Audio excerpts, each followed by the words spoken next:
Okay, hi everybody, and good early morning from here, where this is still Finland. Finland. I don't seem to be able to get to the United States, but relative I is on its way at some point.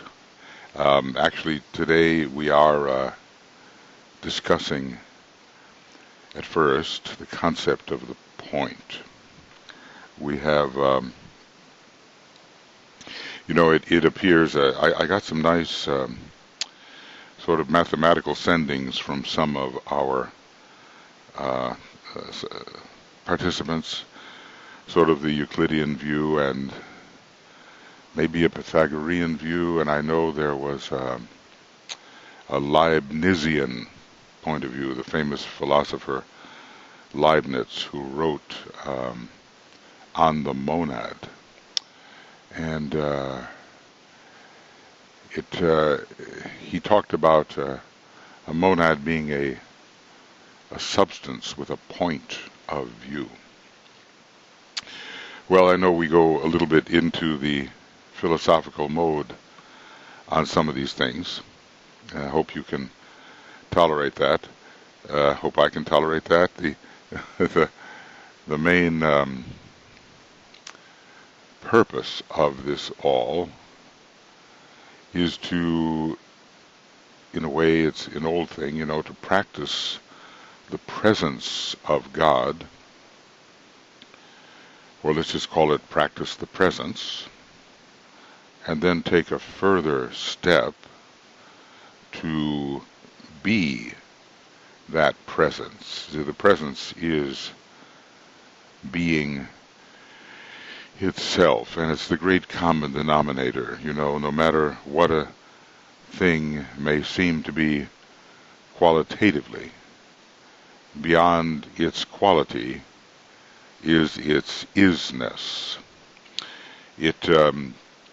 Whatever content of consciousness there may be, whatever presentation to the consciousness, the raw fact of being is the great common denominator. We're so used to looking at something, whatever, and say, oh, look at that, it has this, it has that, it's related this way, that way, and we skip over the simple fact that it is. I remember discussing with my son a possible, his idea, a possible thesis when he was in graduate school, and we talked about the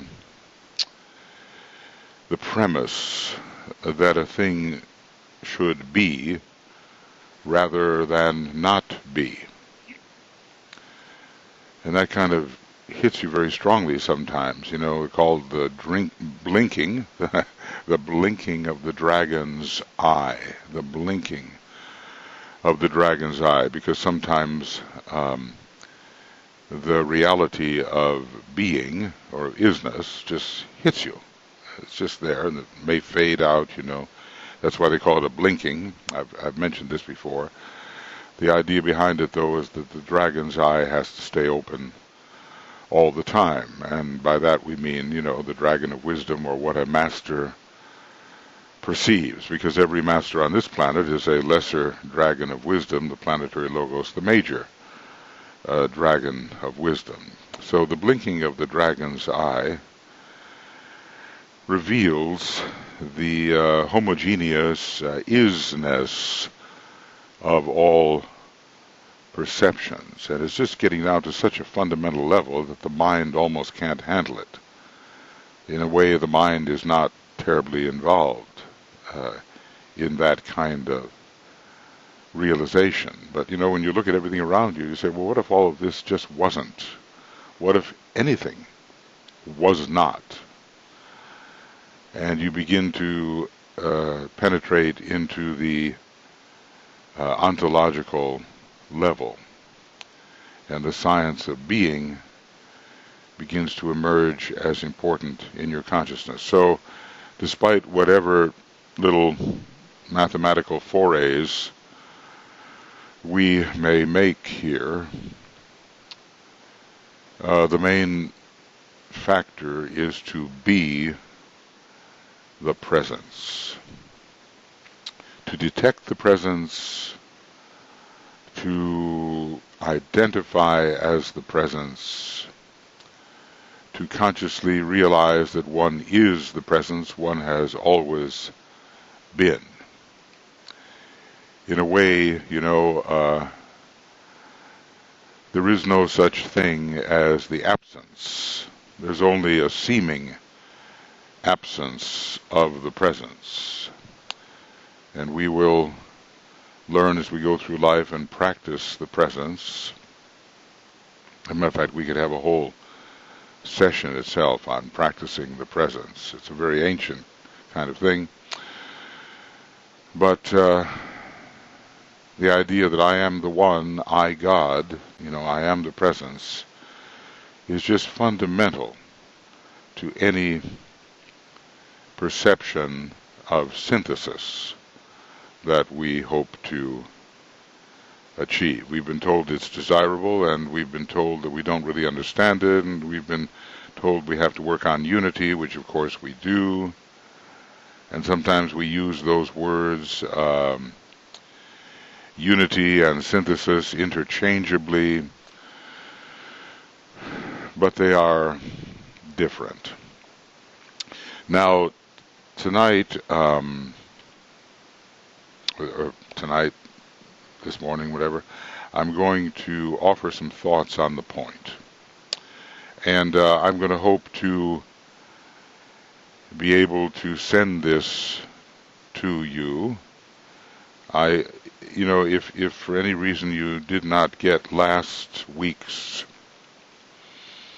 instructional sheet and meditation, just let us know, because our purpose is to send you the meditation and the instructional sheet, even if along the way I may change it a little bit, so that you can have this for reference. There's no, in a way, final version of anything.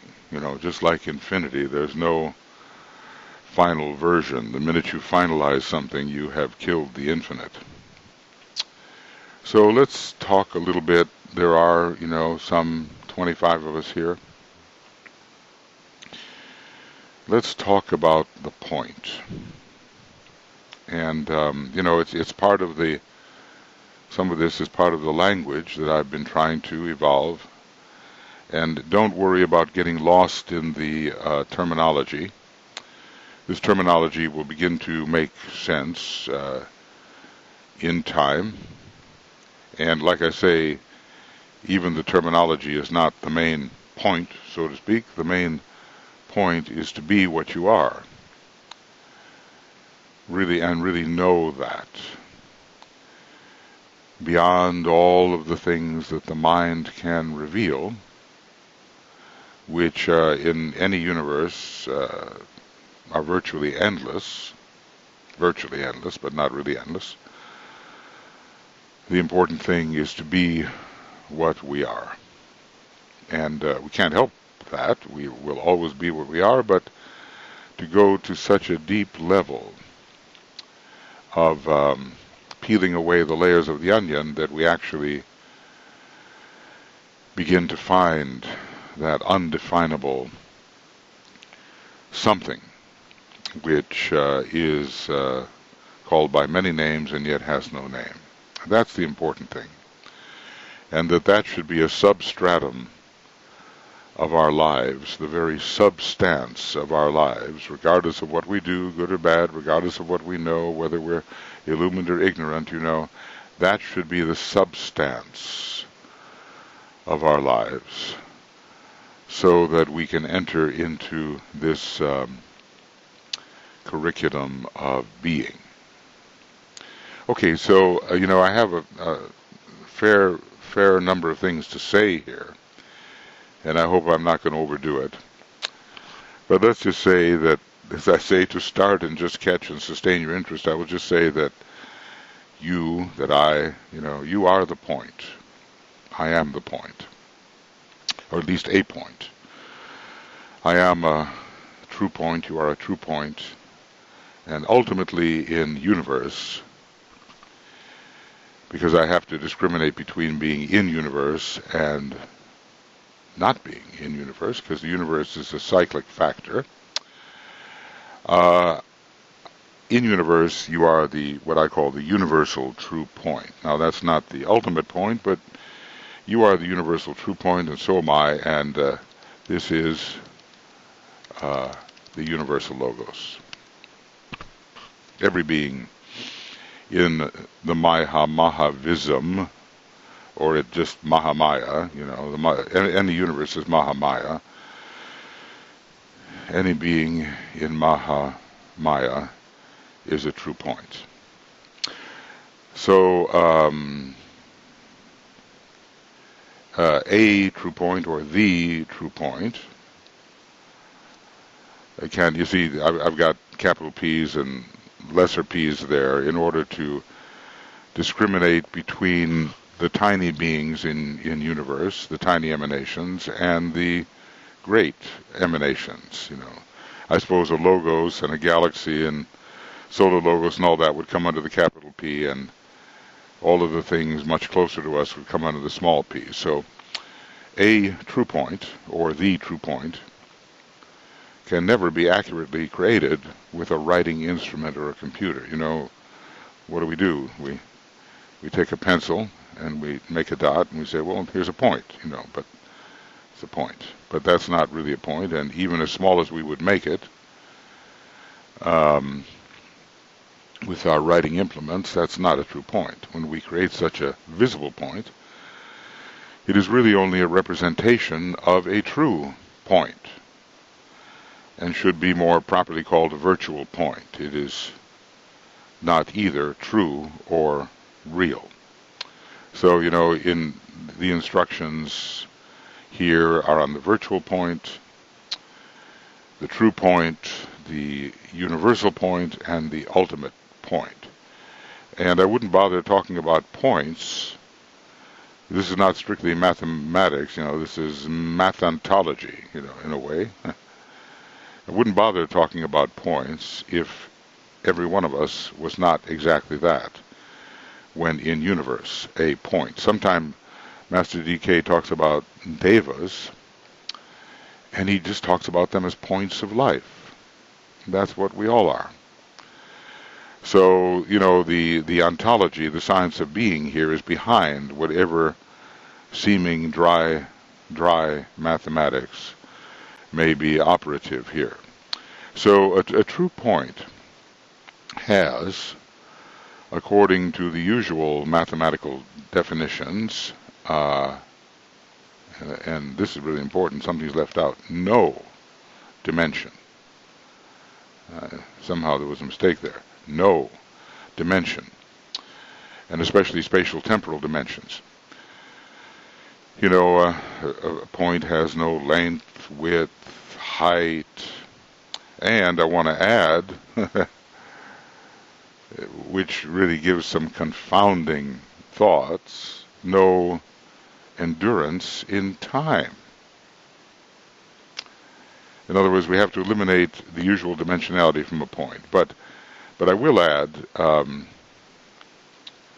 that a true point can access the illusion of dimensionality, and thus every true point has a differing illusory Mahamayavic content. Okay, let's not choke on those words. The universal logos is a true point, the universal point, with a much different or more extensive Mahamayavic content than, say, a solar logos or a planetary logos or a human being or an atom. They're all essentially the same, and they all have no temporal spatial dimension, but they have illusory dimension. They have no real dimension. Dimensionality is based on division, and in the ultimate reality there can be no division. The boundless, immutable principle, which is of one homogeneous substance. So all division is illusory, though actual.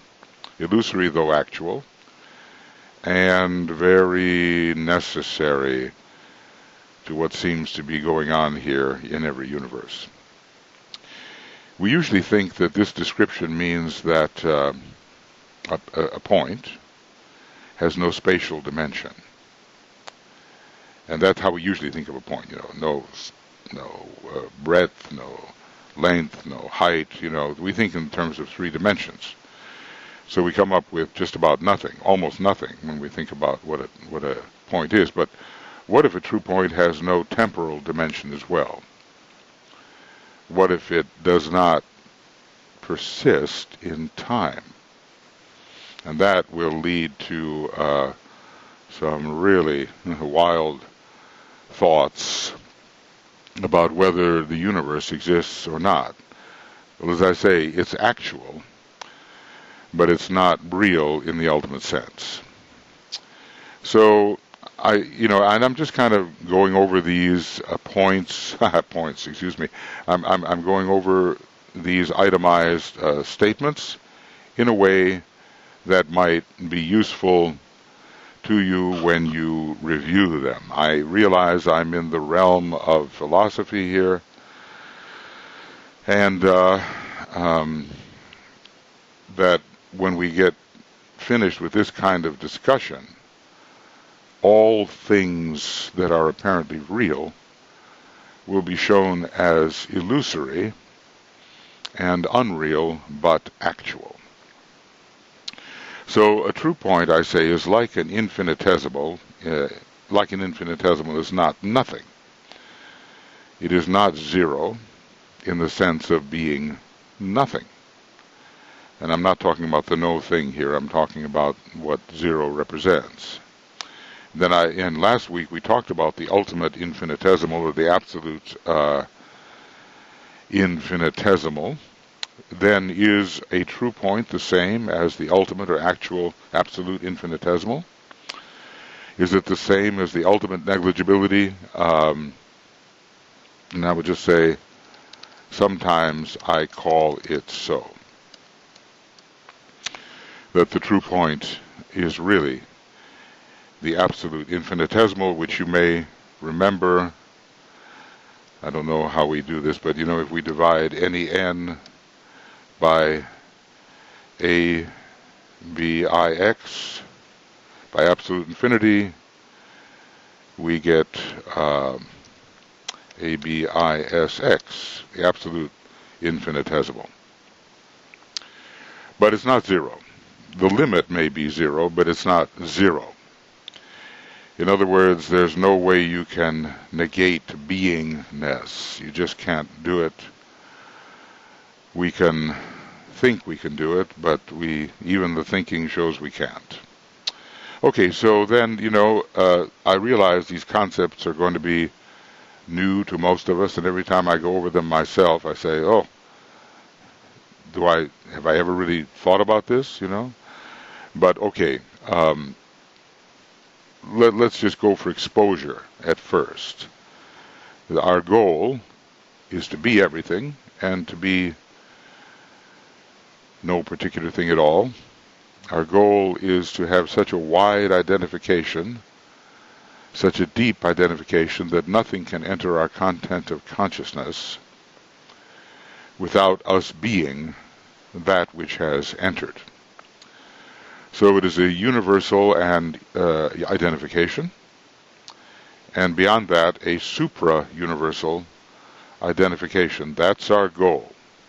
Now, I'm not saying that this is ever really achieved in universe at all. In a way, I don't think it can be. I think we can only approximate. I think, that when that point, called the universal point, disappears, as it cyclically does, then we will, then and only then, in illusory time, will we be fully, infinitely, what we are. Meanwhile, of course, we have to deal with the great illusion. So a true point is a Mahamayavic construct. It exists in the Mahamaya. It arises, now this is important here, It arises through the ever-diminishing self-perception of the absolute deity on the way to becoming a universe. I think I might I might be able to repeat that one for my benefit and for your benefit. A true point arises through the ever-diminishing self-perception. In other words, the absolute deity wills to focus on less and less of itself in such a way that the final result of that is the creation of a true point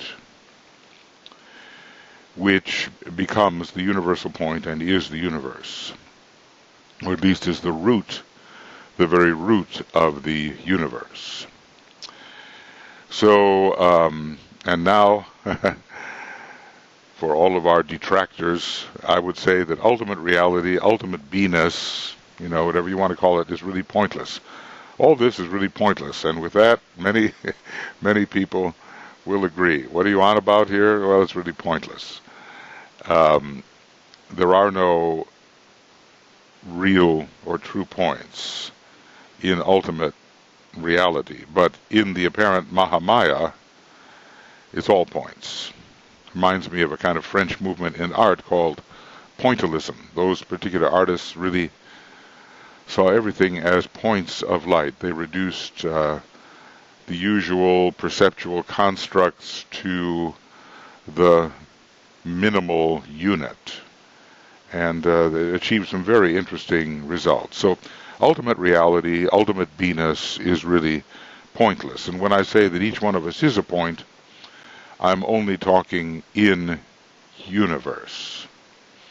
And you understand what I mean by in universe and not in universe, because the universe cyclically disappears according to the second fundamental of the secret doctrine.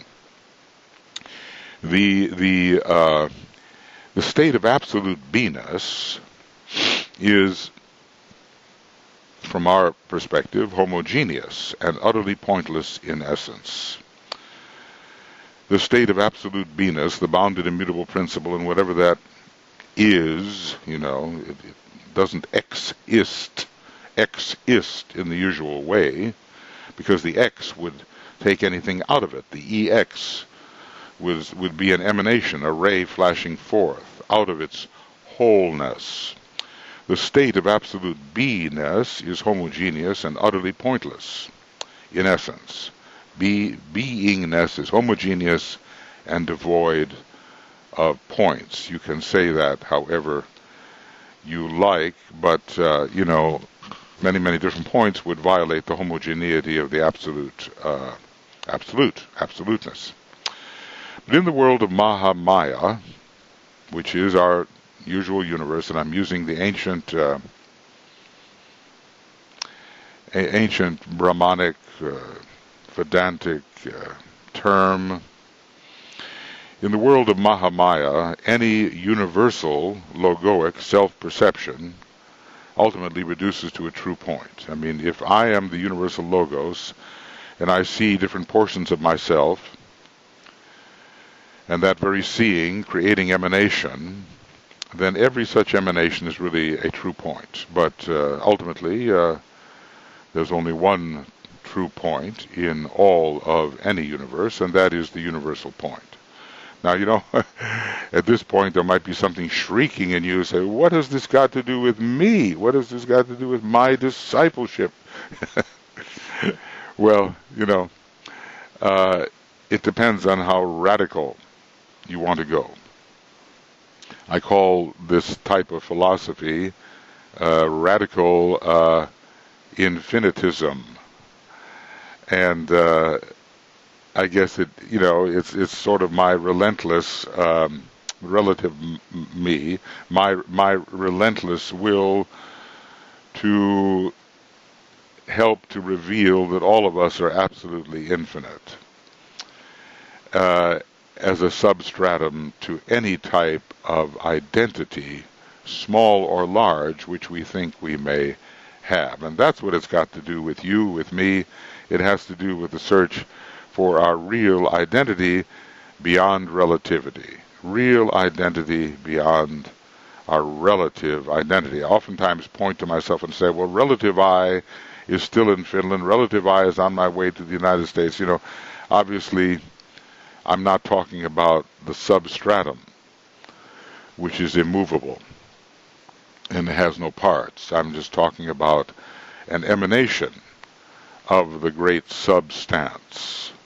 So we have our relative I, and that has to evolve and will evolve and re-become in full consciousness the universal logos. But we also have our absolute I-ness, which is the substratum to all possible relativity.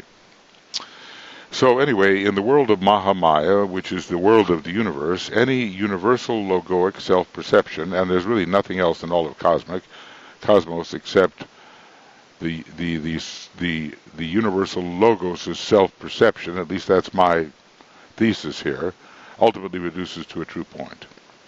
The fact that a true point has no dimension, well, I want to say no real dimension, is simply a confirmation that the Mahamaya is not real. It is, as it were, real in universe. And notice that there I'm just using a capital R, but not capitals for the whole word real. Real in universe, but is not really real. The Mahamaya is actual without being real. And I distinguish between those terms. Now, all true particles in universe, including what I use the number 8 for my being, your being, when in universe, all true particles in universe, including what I call the UP, or the ultimate particle event, excuse me, pardon me, the ultimate particle event, which I call in the book Infinitization, the smallest possible particle, according to the self-limiting will of God, the universal logos. All these particles are ultimately true points. The tiniest possible particle, which I call the UP, or the greatest possible construct, which is the universal logos itself, are all true points, which arise from universal logoic self-perception, which is, in this very psychological view of the universe, the cause of the emanative process. In other words, if God, the universal logos, sees itself entire, or sees a part of itself, or any small part of itself, a tinier and tinier part of itself, every such self-sight is an emanation. So I'm going to put that in. Universal logoic, ULC, okay. Universal logoic self-sight is emanation. So, in other words, seeing is being. And to be is to be perceived. But, by what? It's an old philosophical dictum, to be is to be perceived. But by what? And in my view, there's nothing out there. The illusion of being out there is because it's all in there. So, any of these, the tiniest thing you can possibly get. Now, why is there a tiniest particle?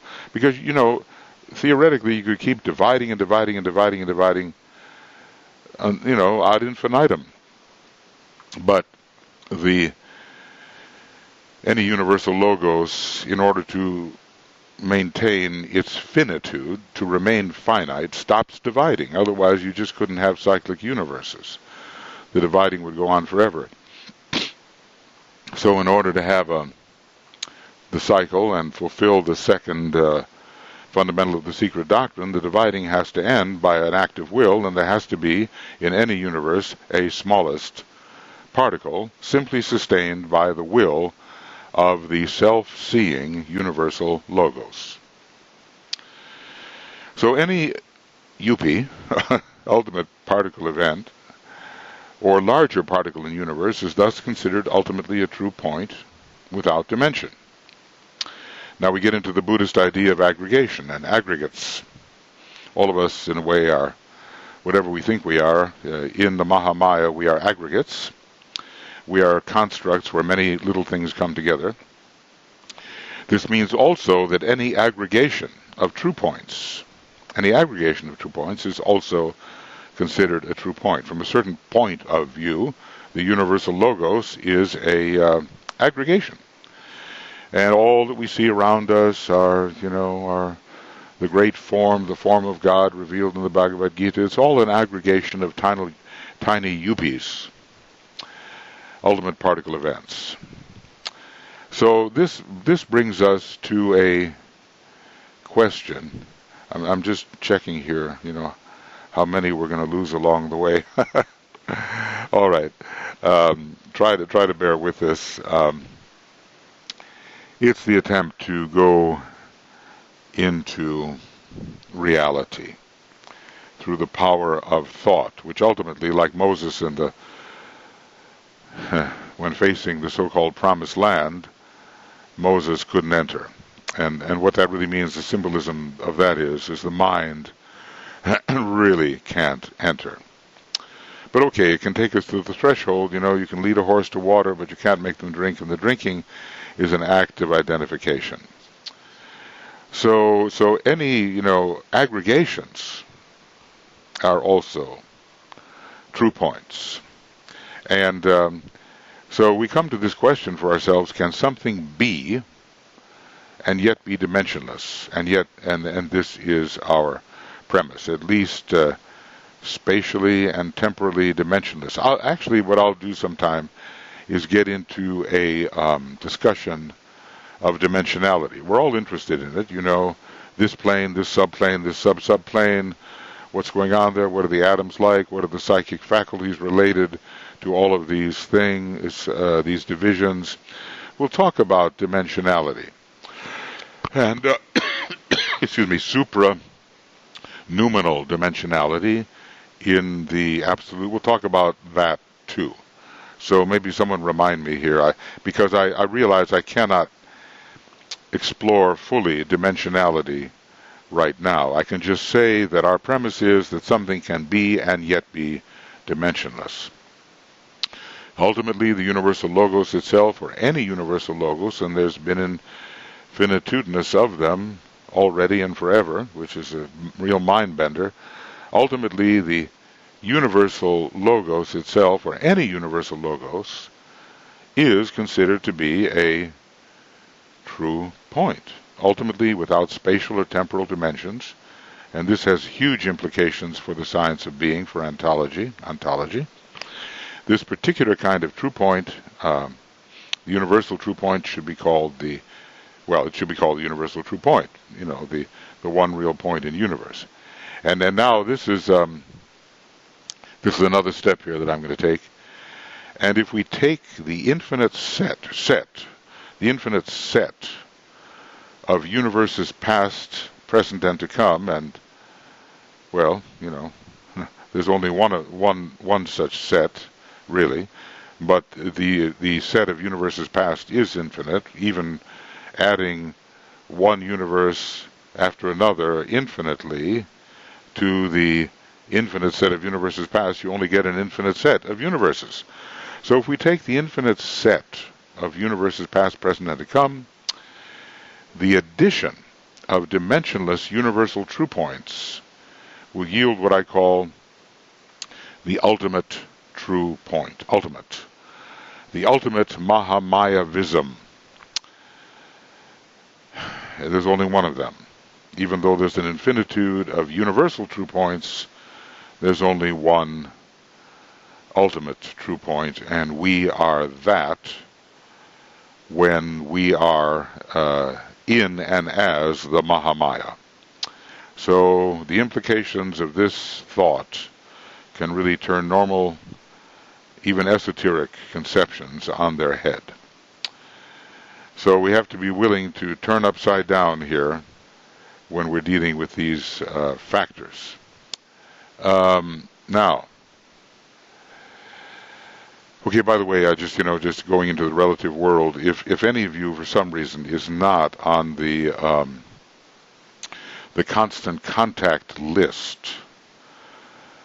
and having trouble receiving notification of these and other Morya Federation activities, please let Brett know and Joe Waltz know, and they can put their they can put their email addresses there in the chat box or something. So if you're having any trouble receiving notification, please just let us know. Okay, so let's go on. This is a little bit longer instructional sheet, and I hope that we have the patience to get through it. It represents something that should be studied over years and years and years, and not just studied, but meditated upon in such a way that the words really begin to mean something. So, there is an infinitude of true points. Thus, there is an infinitude of true points if all universes are considered. An infinitude of them. Of course, they're all one thing. But apparently, and that's the word, apparently, there's an infinitude of them. There is a universal true point and an infinitude of them.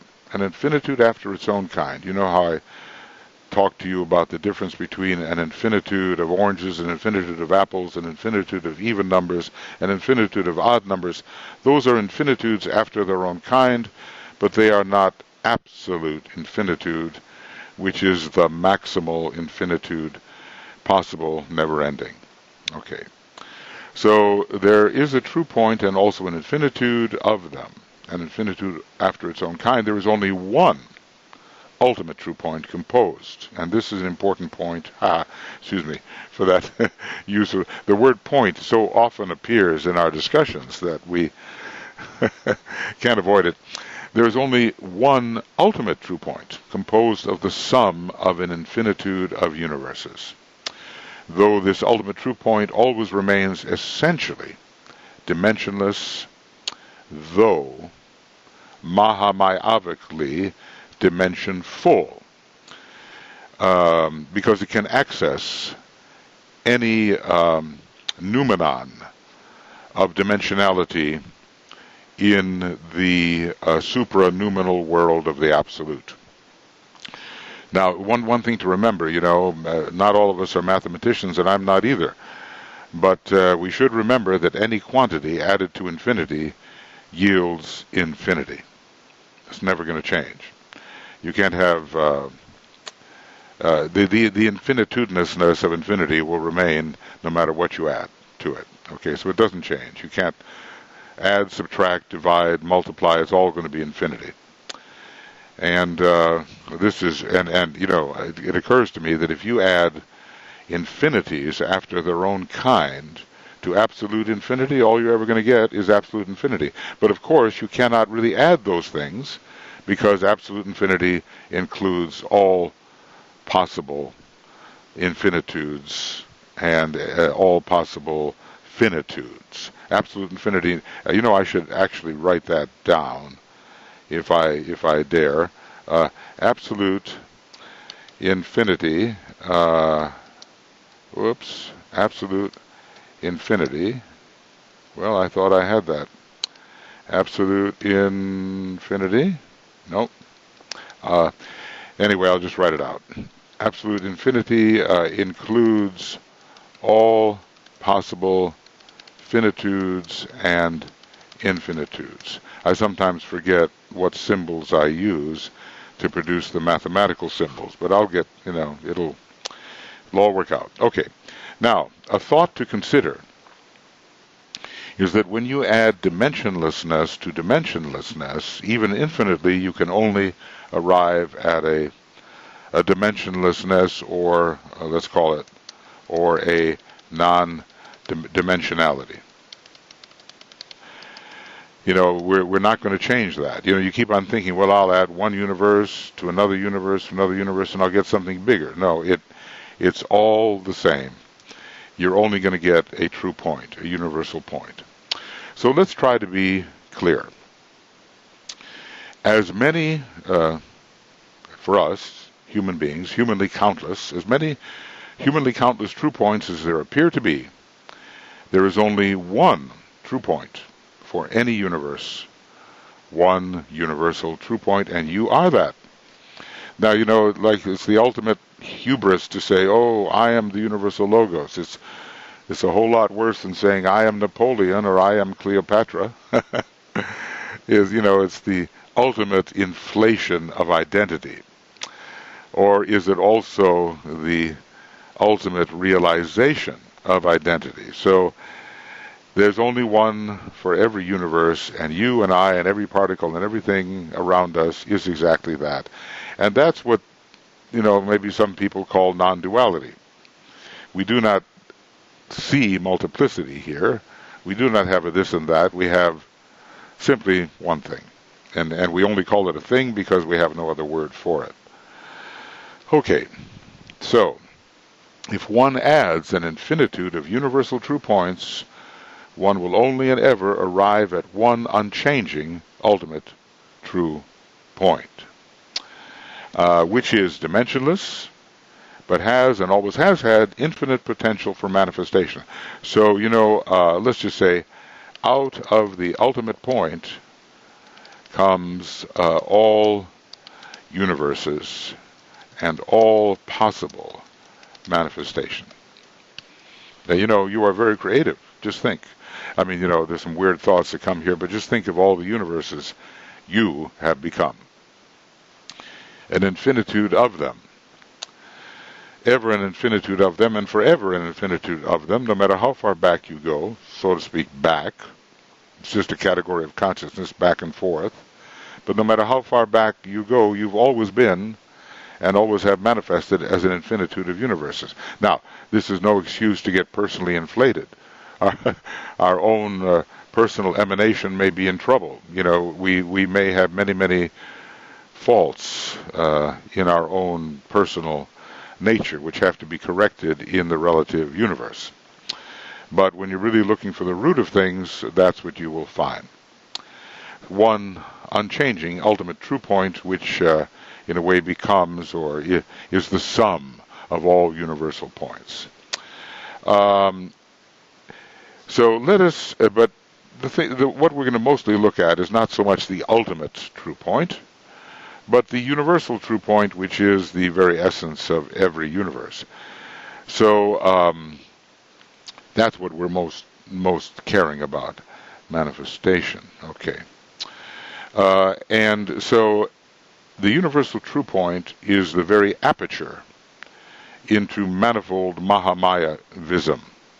An aperture is like a conduit, it's something that opens and allows something to flow through, and this universal true point has access to absolute infinitude, and a certain willfully selected portion of absolute infinitude flows through that aperture and becomes the manifold Mahamaya, which is a universe. So, reviewing here, a universal true point arises. How does it arise?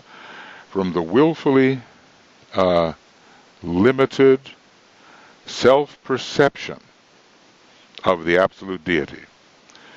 And now DK uses this phrase, being descends to manifest. He just says it, being descends to manifest. Nobody tells you how. Maybe nobody can tell you how. That's in the third formula, in Discipleship in the New Age. But when being descends to manifest, it is from, and I've given you these words, from perception, which is the entirety of self-perception of the absolute deity, to panultiception, which is the perception of all possible infinitudes contained within absoluteness, and finally to something we call finitizing self-perception, which will yield the willed point, the determination to be the willed, a particular point for a particular cosmos, which can access a particular part of the absolute infinitude. Okay. Now, are we crazy yet? If you allow your thought to stretch into these areas, you're going to go beyond conventional thought. Of course, you might have your own language in how to describe these things. And I'm not saying this language is any better or whatever than your language or whatever you might evolve to describe the expansion of your thought into uncharted areas, at least uncharted by us. Nothing new under the sun, so all these things have been charted. But when an emanation comes upon something new, it's uncharted for that emanation, and that's what we are. So, the real point of all this, smiley face, give me a break here. The real point of all this is that you are ultimately, in universe, a true point. And really, what you think you are, now really, capital R and all that, what you think you are, any identification as a limited something, no matter how vast that something may be, they'll say, oh, I'm a super galaxy or whatever, all that is essentially unreal. It's actual but unreal. Okay, so from the Mahamayavic perspective, we are all true points in universe. All of us. And essentially, notice, there is no difference between us, even though Mahamayavically, and when I say that I mean like in universe, in the great illusion, even though Mahamayavically there is a world of difference in the ability of any true point to access in Mahamayavic time and space the content of the universal logos, which accesses ultimate infinitude to manifest as the Mahamayavic content of the universe. In other words, if I'm a tiny little atom, how much of the universal logos can I access, to support my particular illusion? If I'm a human being, it's more than an animal. If I'm a planetary logos, it's more than a human being, and so forth. So we access different content of the universal logos in the great Mahamaya. But essentially, we are all true points in the one true point, which itself is reabsorbed into ultimate reality, and we're no different from each other essentially. That's the point. No difference.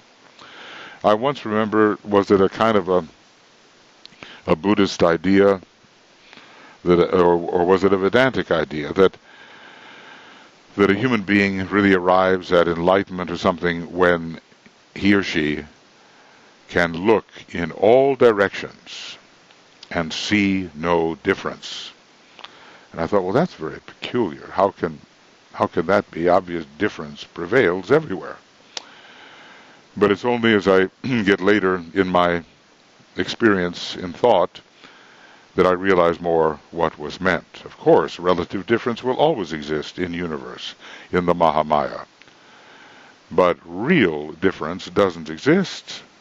And that's why DK can talk in Rule 9 about hiding all difference, blotting out all form. Just read Rule 9 there. Let the group know there are no other selves. Let the group know there is no color, only light, and then let darkness take the place of light. Hiding all difference, blotting out all form. We have to be able to do that as we move towards the initiate state of consciousness. Now, I'm having a little bit of pity upon you and upon myself also. I have a number of other things to say, but I am afraid that if I try to say them right now, we shall have the experience of mind numbness. So, what I might do, because this subject is just immense, what I might do is sort of open the floor, or open a crater, to see if there's anything you would like to say, and then get into a meditation on this. You know, a little later in this discussion, I get into what happens when there are not only no spatial dimensionality, but no temporal dimensionality. I get into the concept of superimposition of all true points upon each other, yielding one true point. The superimposition of all emanations, the superimposition of all Maya-visms, the superimposition of all universes. You know, in a way, it's all just happening right here.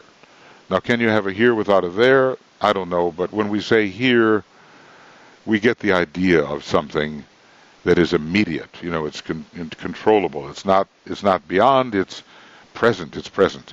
The word here means present. It's all happening right here.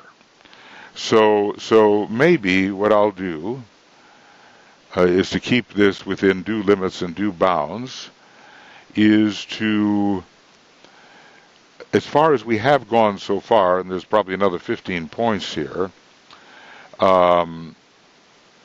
I will open the floor, you know, to any kind of discussion we want to have, and then get into the meditation. You know, I'm going to ask you in the meditation, to shut down time and space. Well, you know, obviously it's an imaginative thing. I'm going to ask you if you can see if you can, and I'm going to add the word imaginatively, shut down the illusion of time and space, the illusion of space, let's say space, first space, and then realize that all perception of extension, you know, like this takes so much space, this takes so much space, it's all extended in space, that any perception of extension or of extendedness in space is misleading. I'm going to ask you to do that. You know, we're going to have an experiment in imagination. So I think the thing that I have to do here is,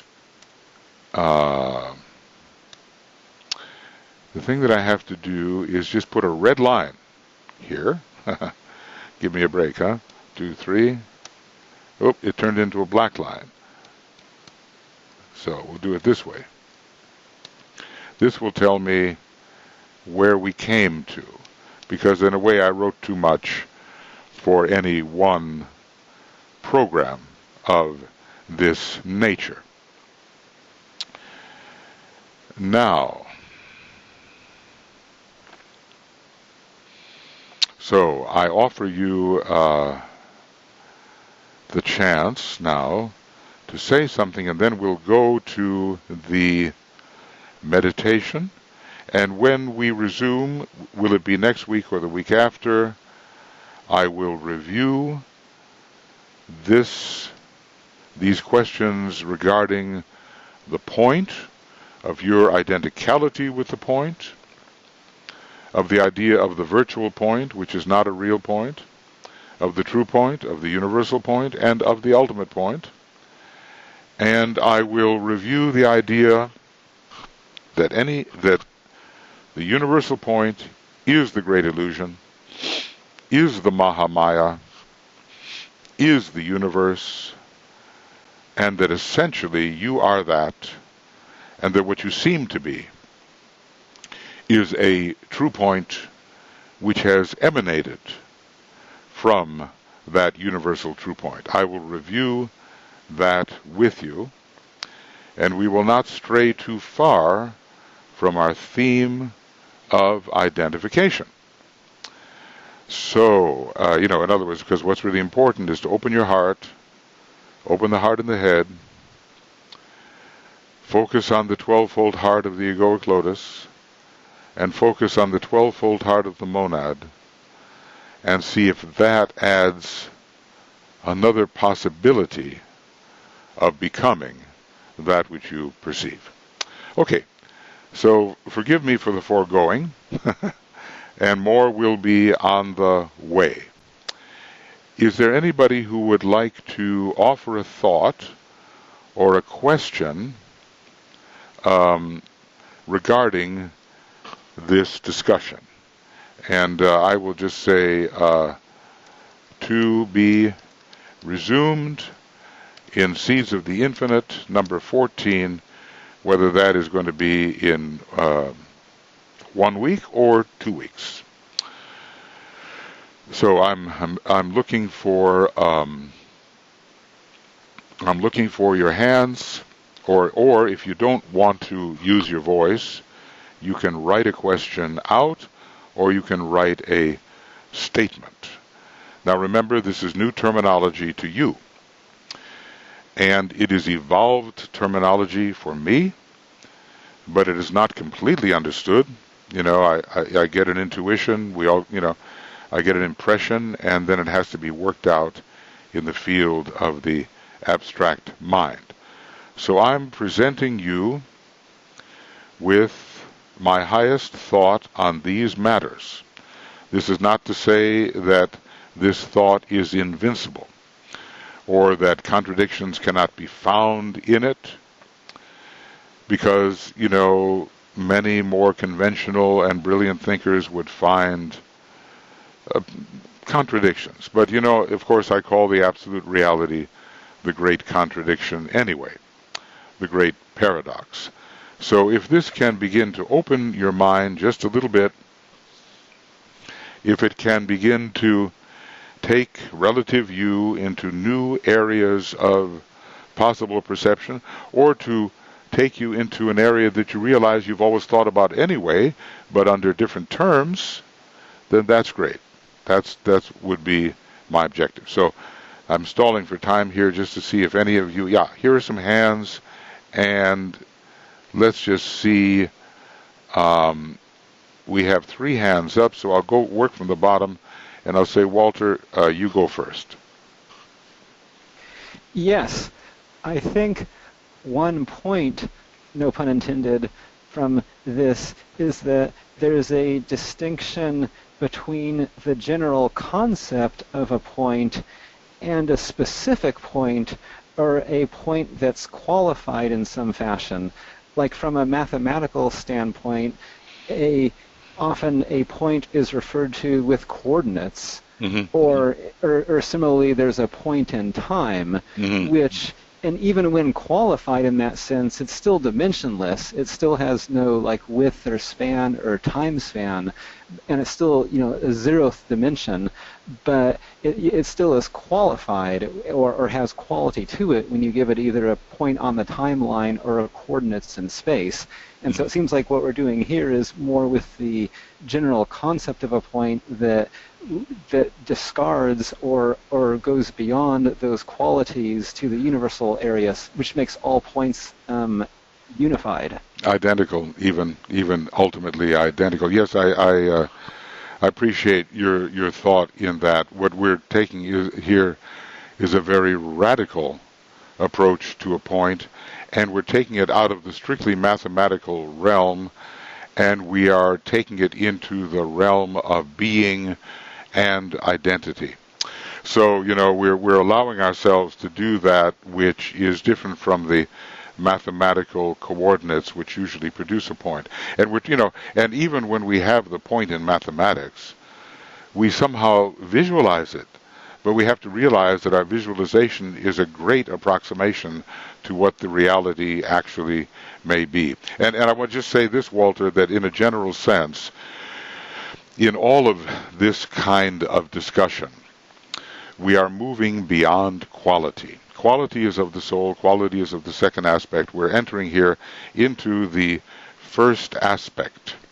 And this means that all of the things that we have studied so hard to learn about and to compare one with another is a realm that is hugely important and that we have to study for lifetimes, but in a way we're moving beyond quality into being. And I do want to say that if I look at two things with vastly different quality, they have the same being. So that's one of the premises of this entire quest. Now, those of you who are, involved in the Morya Federation, or especially if you're on the faculty of the Morya Federation, you know that we spend a lot of time, every week or every other week in the realm of quality. We study all the time the nature of things and their interdependence and their relationship. But now we're entering into the realm where normal relationship is abrogated, it is put aside, and what is left is identicality. And that's a very, very radical step, which does not allow us, of course, to abandon the previous and, in a way, even more necessary step when considering our particular stage of evolution. Anything else, Walter? No, except that definitely with all points being identical, it makes me think of the concept of relativity, where you can have any coordinate system can be like the origin, so it depends on how you look at it, and so it really shows how that, based on like relativity, you can really have all points be the same or identical. Yeah, they are in a way superimposed, but with different contents. And that, of course, I will try to explain how essence is identical, but the Mahamayavic content of a point varies. Okay, well, if we're not careful, we're going to get into the third ray, Walter. So, okay, thank you very much for your thoughts. Okay, now, Tuya, you go ahead. Well, hello, good morning.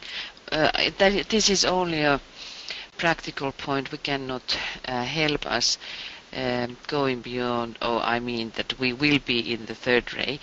Could you write in a row, in a list, the definitions of the points? That because when we are talking about these abstract matters, I think that it would be helping all of us if we would be using the same terminology.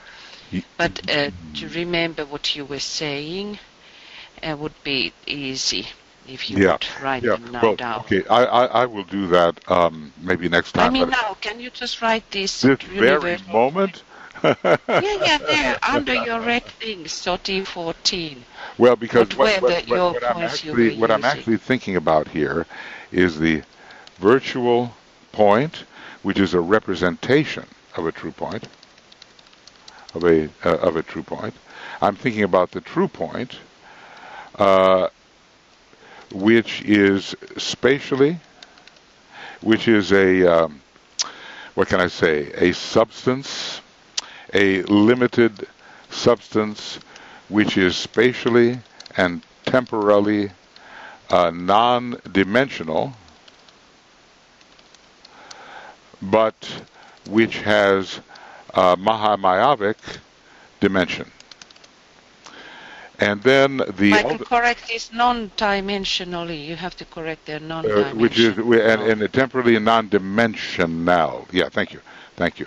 And then there is the universal point, which is the origin of every universe, and is the sum of all true points in a universe, which it itself has generated through emanation. And then there is the ultimate true point, which is the infinite sum of all universal true UNL. Okay, I'm just going to have to write it out. Universal true points. So these are the four that I am using, and ultimately they're all the same thing. But maybe the most important thing is for us to gather what is the true point.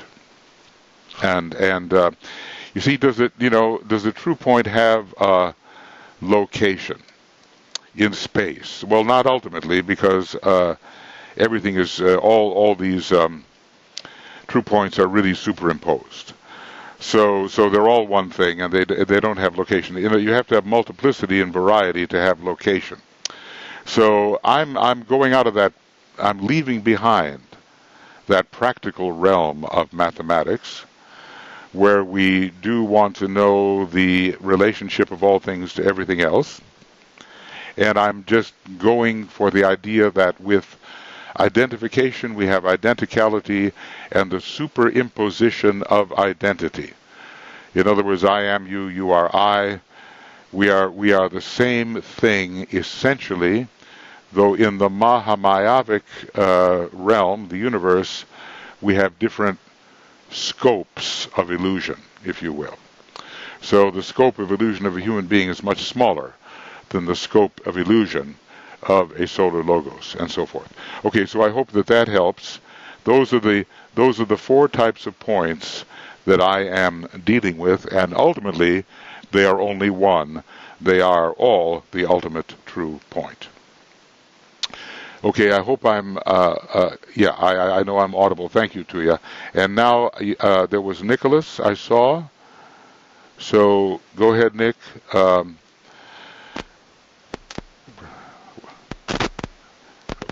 Whoa. Are we good? Something's happening. We've got static. I got it. Okay, got it. You're good now. Go ahead, Nicholas. Nicolaus. Okay. Heard now? Yeah, you're good. Can you hear me? Yep. Okay. Right. One thing is that speaking and talking about points, we are using the word of symbols in order to express something limited by this fact. And we have to consider here that it is an act of will, the fact that we are trying to depict what a point is. So we need to include to our consideration the fact of the will, with whatever it is carrying with this as a notion. And so we might term and say that it is an initial a point is an initial act of the will in action within the world of symbols. Oh, okay. Now just repeat that last sentence one more time so I can really grasp it. Well, I have involved here three things. One is will, the other one is action, and the third is symbol. Being hopeless to use something else than symbols in order to define what a point is, I am limited in from this perspective, because it is acting like a small gate. It's or a cross thing of different dimensions of beingness. And what I can figure out is that I have to think about the basic triplicity. And since that action, will, and, well, what I can term substance. Anyway, because when I'm using here the term substance in the sense of symbol. Okay. And this is it. Well, as a joint point of these three dimensions. Okay. I think these are good thoughts. And the question about will is interesting. You know, let's just say that before any point exists, we have this whatever called the absolute deity. And we are told in the secret doctrine that the ray of the absolute flashes forth periodically, and this is what creates or becomes the universe, the flashing forth of the ray of the absolute. So in a way, all of us are the ray of the absolute, and the universal point is the ray of the absolute. And the question arises, why does this happen? Why is this periodical flashing forth of the ray occurring? And now, can you say, because we would be projecting into infinitude if we said it, but can we say that it is an act of will of the absolute deity that this occurs. And so we have to ask, what is the place of will, of love, of intelligence within that absolute being? And of course the danger is that we're liable to project everything that we can think of as true in universe upon that paradoxical state of beingness, which is the source of everything we think we know. So, for the moment, when I think about will, I'm thinking in universe, that the universal logos has will, has love, has intelligence, and all of these things provide us with the substance of our discussion. And we, being tiny little intellects here, very low on the emanative stream, have necessarily to use symbols, in other words, putting what we don't know in terms of what we do know. That's what a symbol is all about. Something that I do know and I can register, I apply to something that I don't know. And that gives me a link to something that I don't know. And it is an act of will to do that. I agree with you. But as to the real source of will and whether it exists within the absolute deity, well, everything does exist within the absolute deity, I suppose we could say it that way. But there's a huge mystery about why the ray of the absolute arises at all, and periodically so. So I hope I understood what you were saying. Will is involved, symbol is involved, and we are willfully applying symbols to something we cannot grasp at our present stage of unfoldment. Okay, thanks, Nick. Thank you. Anything else that you want to say? Okay. All right. Thank you. Okay, Elena, please go ahead. Well, as usual, I always need to understand things from a more practical point, how we can really utilize these abstract things. So I see the need of studying the point. The process of it is we becoming how to become the point of identification. So to find, for me, when I'm thinking of point of tension, for example, and we all, I would say, have a little bit problem of understanding, what is the meaning behind that point of tension or how to achieve it. So it is again a process, I see, that we need to really ponder upon the point in order to arrive at the meaning behind the point of tension.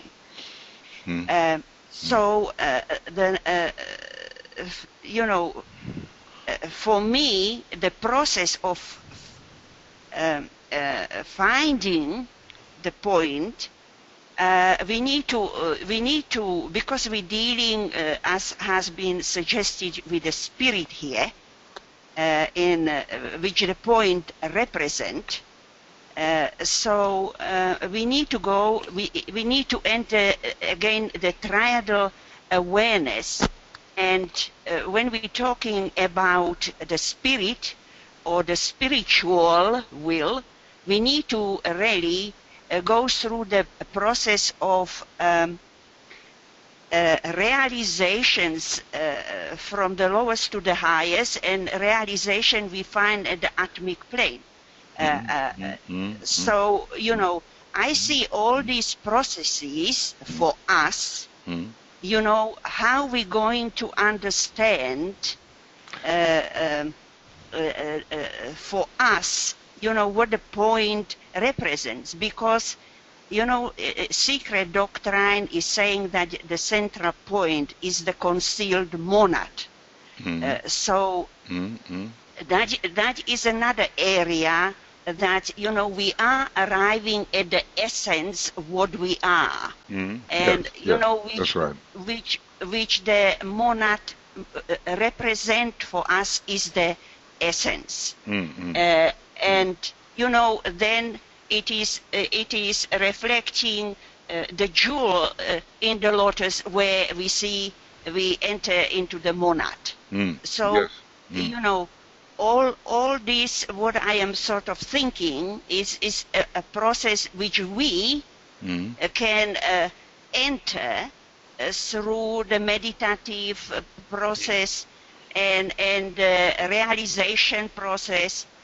And when we're talking about the point in the circle, the formulas which you mentioned, it's, particularly maybe he's talking about in the first formula about this approaching, this center in the point, which, for us, what is the circle is the group, and the point is the group awareness, and the point is the central point is the master of the group, for example. And I'm sort of thinking about a more practical utilization of this. So yeah, well, thank you, Elena, for your thoughts.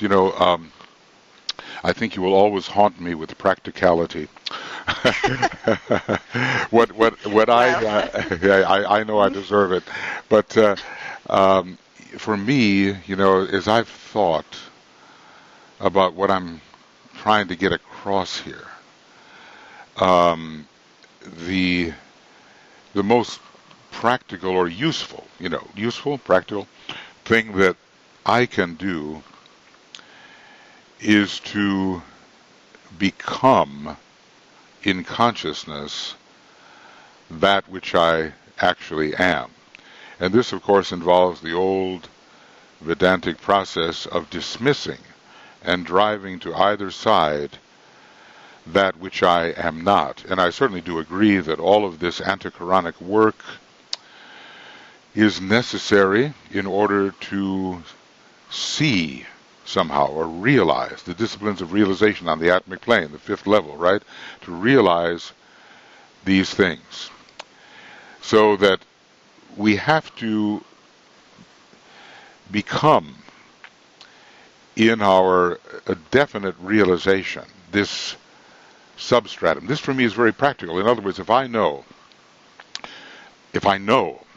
I am of the same essence as any human being, and it's not only that I love the human being, but I am that human being, a whole new possibility of the emergence of will, of love, of intelligence emerges for me and for us. So in a way, I would like, from a practical point of view, create a whole new relationship with everything.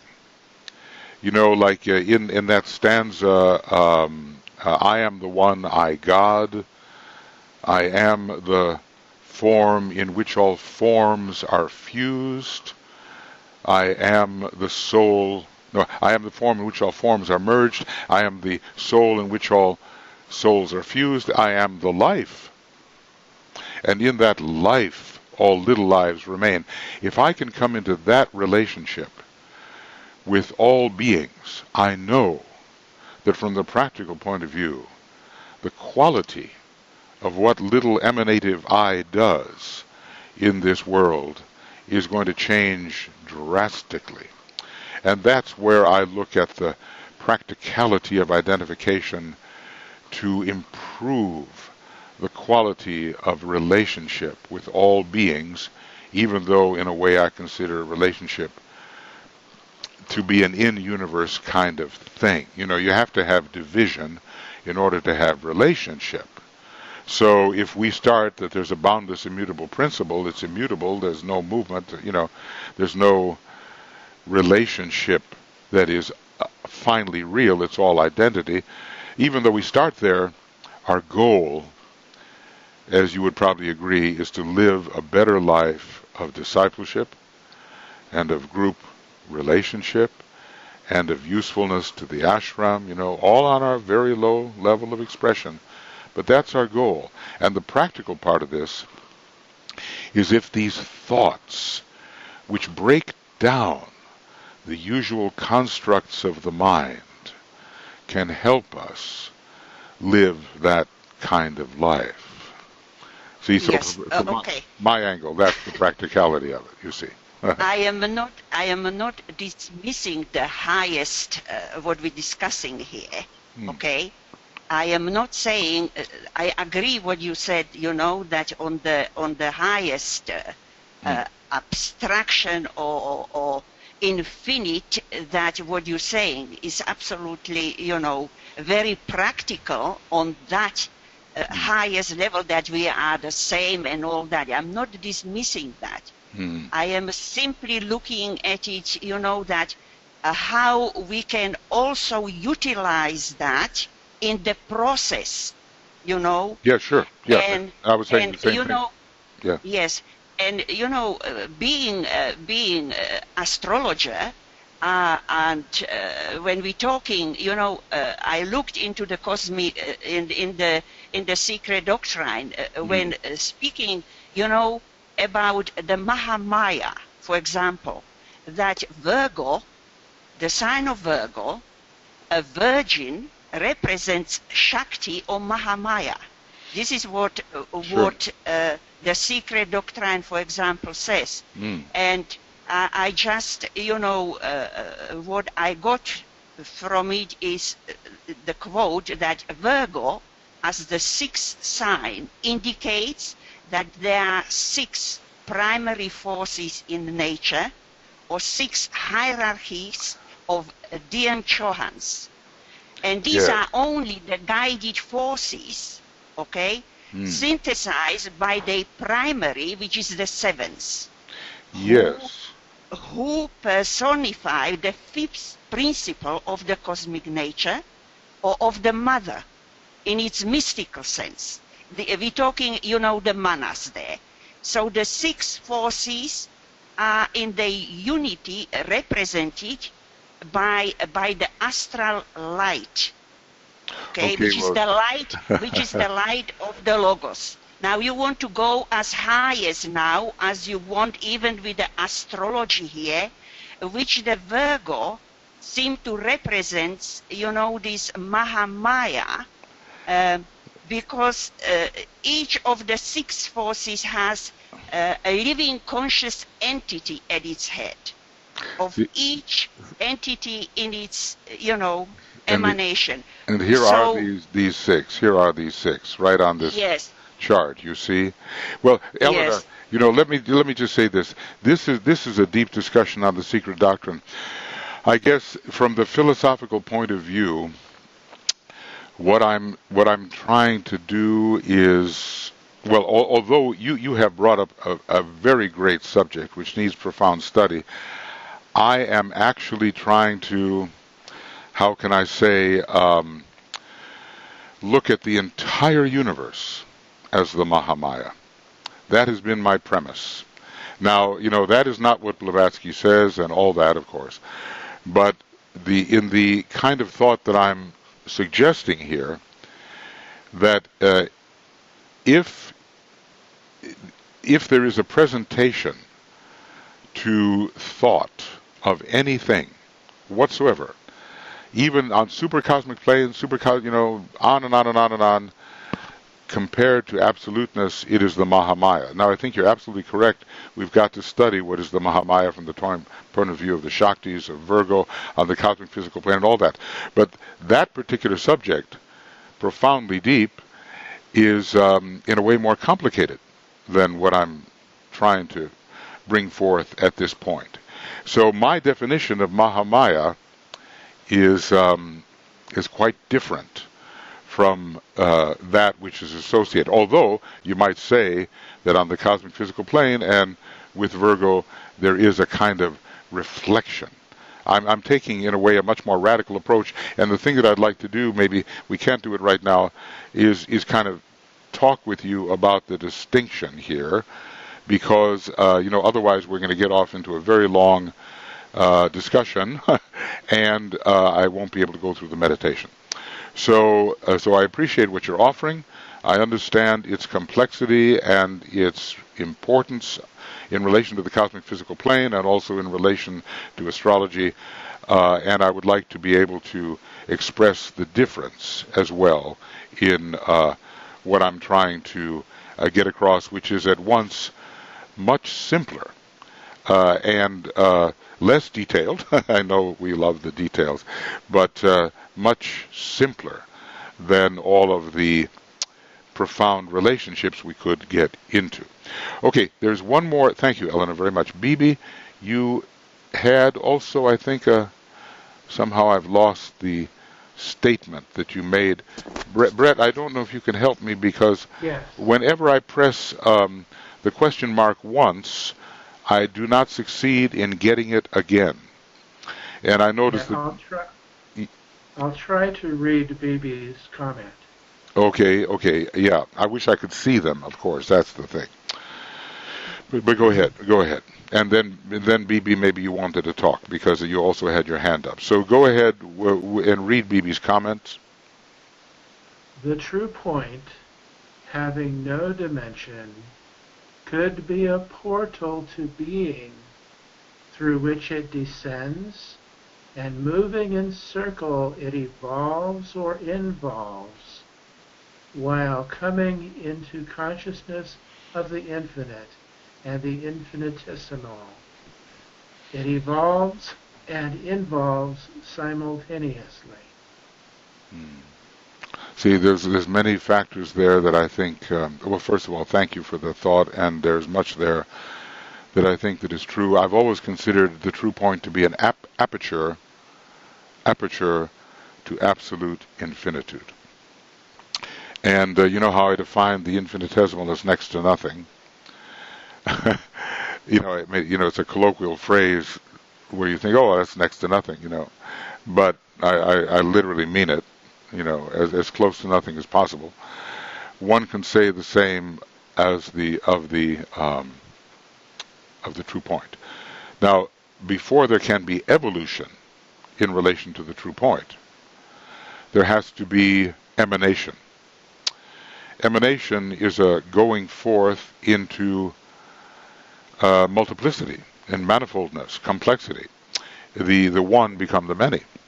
And what we normally call evolution is the re-arising of the many on their way to re-becoming the one.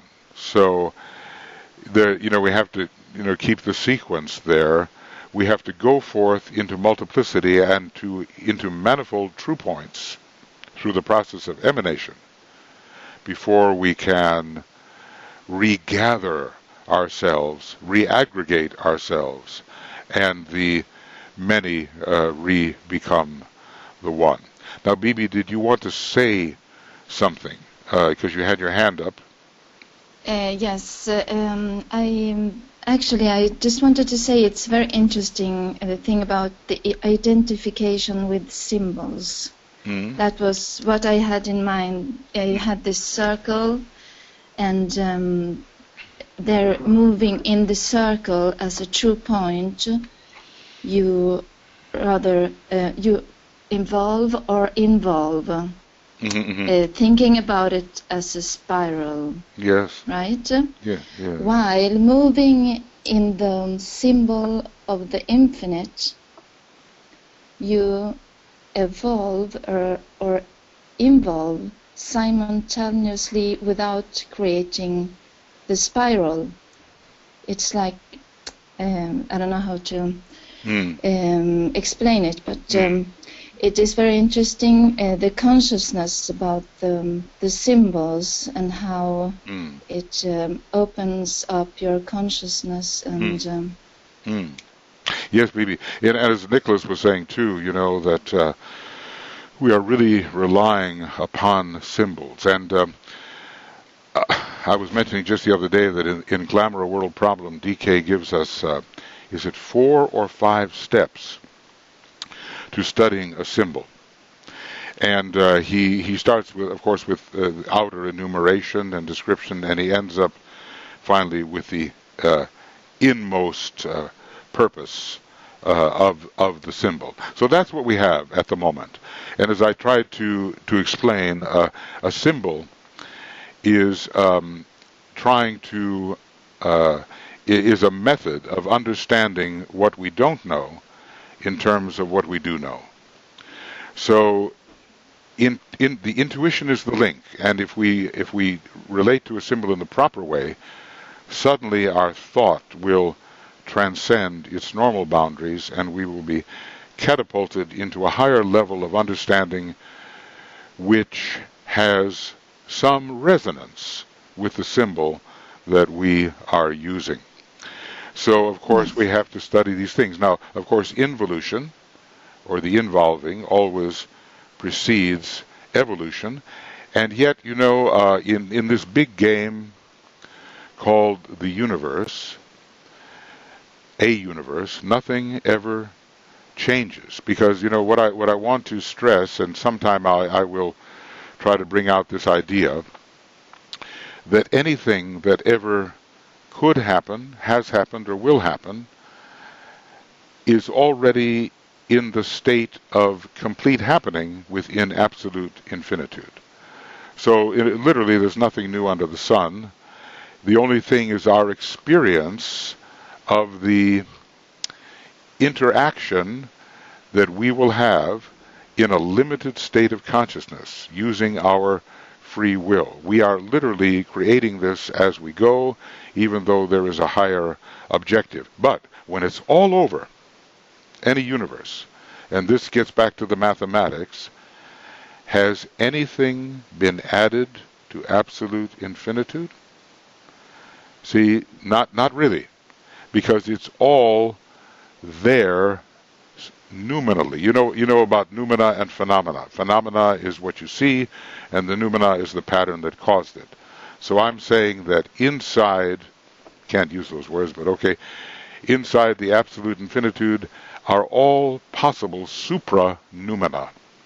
And that means that whatever happens in the universe, in a way, and now I'm going to just use a colloquial phrase, it makes no difference. It makes huge difference to the artistic completion of our design at the beginning. But how it affects absolute infinitude, it makes no difference. So, of course, we have to use word symbols, visual symbols, all that, and maybe it will catapult us into that area of realization which is truly intuitive. And that, of course, would be a very practical thing, because we would see reality much more clearly than at presently we do. Thank you for your thought, Bibi. Now, look, friends. Okay, Tuya. I'm getting to the point. Goodness, I'm. I know, Michael. Just quickly about this symbolism. DK says that the difficulty in apprehending the great thoughts is that we are handicapped by lack of adequate terms. But behind that, we have to try to find the main idea. So just about the symbolism, which we can relate very much with the deity yoga. So the same way that there is in us the cosmic, the common understanding about symbolism.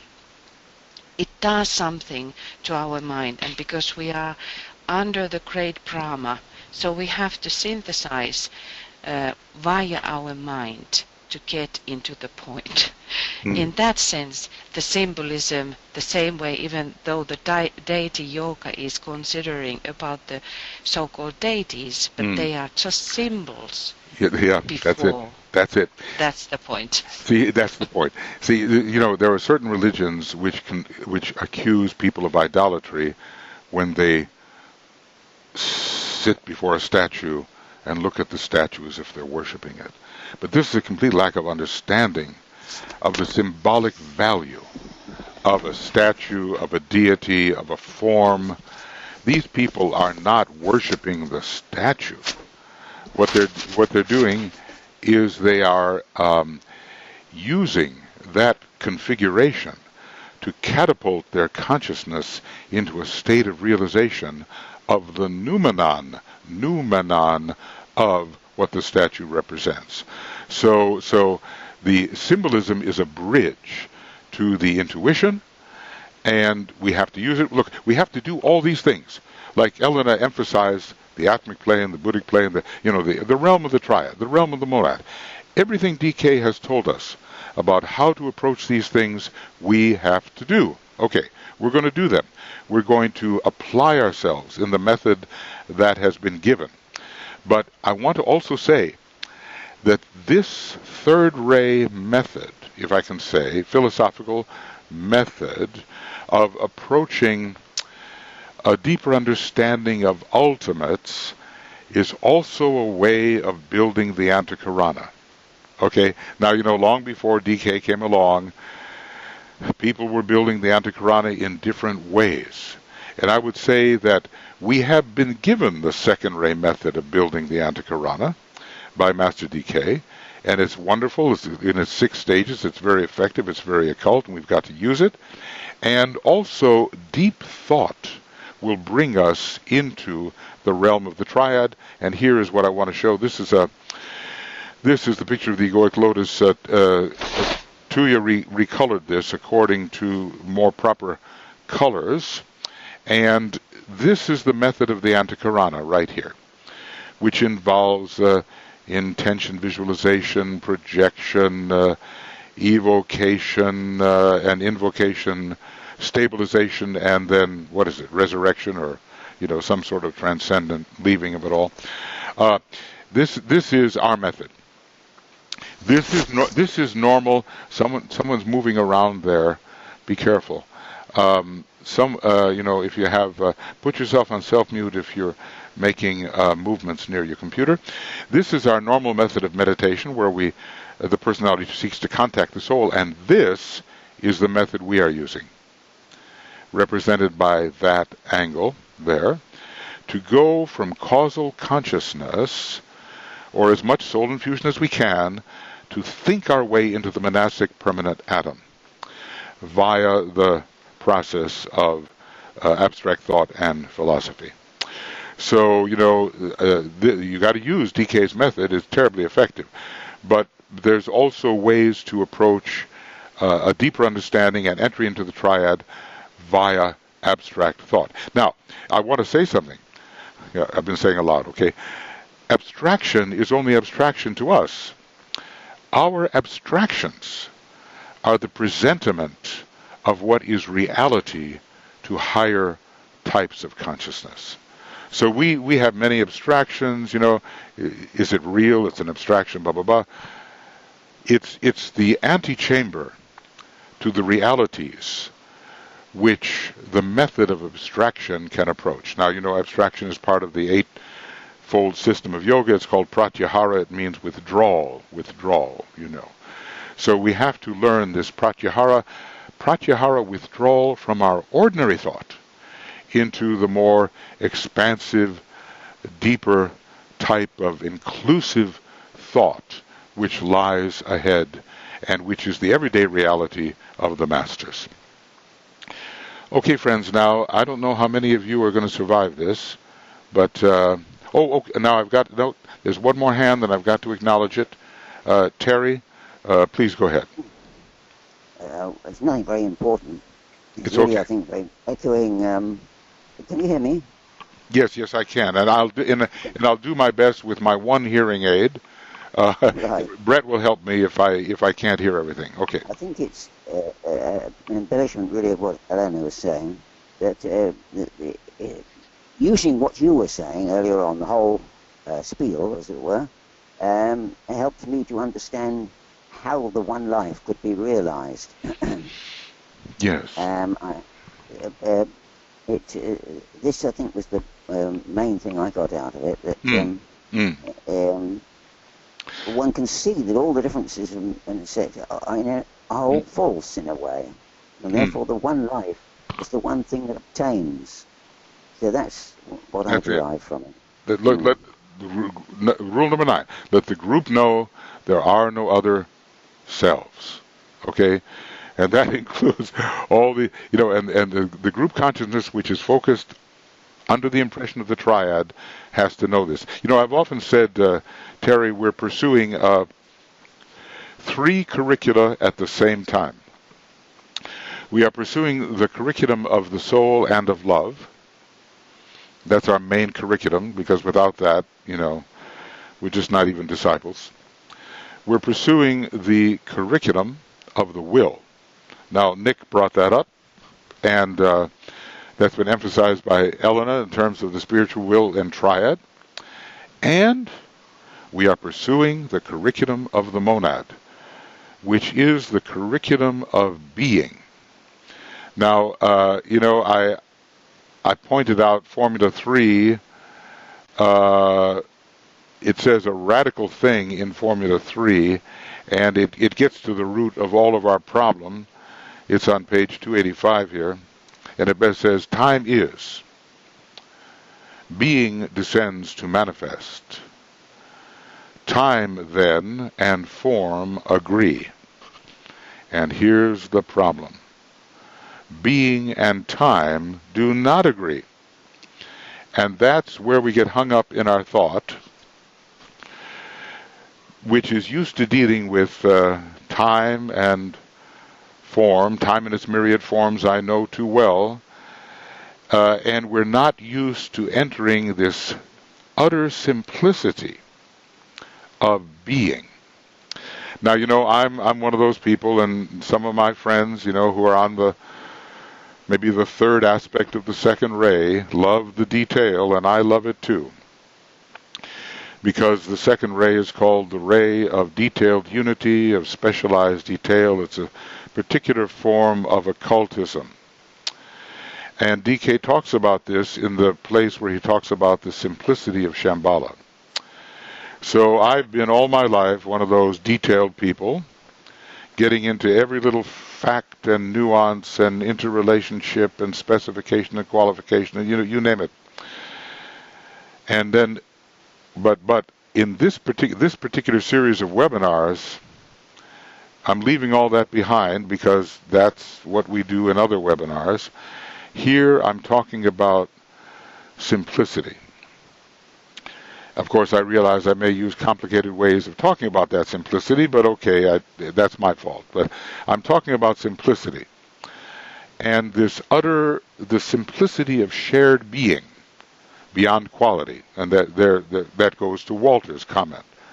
A shared simplicity. The shared simplicity of being beyond quality. And that is so simple that it's difficult. And believe me, I've had a real struggle with it, and I'm always lapsing into relativity. But if I can sustain my meditation so I do not lapse into relativity, I will achieve realization, which is an atmic quality, of course, and we're not going to achieve full realization, we're going to achieve a reflection of it. So I hope that I have clarified how this type of pursuit, this type of webinar, is different from our usual academic webinars. It's aligned with the curriculum of being and the curriculum of the monad, and really the curriculum of the heart of the monad, which is pure being. The monad itself has relativity in it because it's on the cosmic physical plane, but the heart of the monad is a pure extension of the ray of the absolute, and therefore there is no relativity in it whatsoever. So if we can get, like you said, Terry, if we can get a better example, some line of how to approach the oneness of things, even though in our normal life we study all the detail and apply all the detail and have to do that, but if we can get into the oneness of things by any way, by hook or by crook, your method, my method, I don't care, then it is of practical value. Oneness, realized oneness, is of practical value. Okay, All right, friends. There's a lot to be said. I know. But if you'll allow, Comment. there's a comment. Another comment. Oh, will we ever get to our meditation? Go ahead. Short comment. Maria Christina says, not everyone considers math to be dry. I knew It that leads to an elegant simplicity. Yeah, I see. Maria Christina is somehow one of those mathematical Euclidean, Pythagorean thinkers. So I agree with you, Maria Christina. And but in case somebody should consider it dry, I offer the humor to diffuse the repulse. But I know what you mean. There is, after all, a mathematical key to the secret doctrine. And I'm not saying that I'm not capable of turning that key. I just have certain concepts in a certain area of mathematics which interest me very much. But the elegance of the mathematical proofs, which will be shown to be very occult, are factual. And I appreciate your comment on that. Okay, friends, now I'm going to let us go into a meditation. I know we're here a long time already, and time is relative, and time doesn't exist, and all the rest of it, but we're here for quite a while. But remember, we are dealing with very, very deep and very, very simple things. And of course, I honor all the esotericism which is being offered. The esotericism on the detailed second ray. I honor that. And what I'm trying to do, if I possibly can, is offer a perspective which, while honoring that, moves into another area of profound simplicity that can only be approached through the identificatory series of heart centers which I have mentioned. The heart between the shoulder blades, the heart in the head, the heart upon the higher mental plane, which we call the egoic lotus, and the monad considered as a heart, and who knows how many hearts we would have beyond that. The heart is the center of life, and will know these things, and will fertilize the mind so that it can realize the things that the heart knows. All right, here we go. This is our meditation, and I won't make it too long, okay? Because I intend to get back to this question next time. I prepared too much material, often a second ray liability, and I will do the rest of it next time and maybe preserve part of this meditation for next time too. But so if we have the will to persist in this, let's meditate together, friends. So, all of you points out there, all of you real points, we are 1 point together. We draw together at a point. And that helps us leave our misidentifications. I am the body, I am the vitality, I am my feelings, I am my mind. All of those things are only relatively true. So we pull within, and pull within.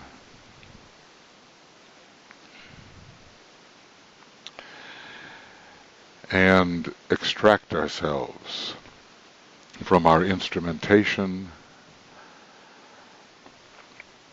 and we use the old Raja Yoga formula, I have a body, but I am not that body. I have the vital energy flows, but I am not those. I have my feelings, my emotions, my desires, my reactions, but I am not those. I have my many thoughts, but I am not those. What then am I?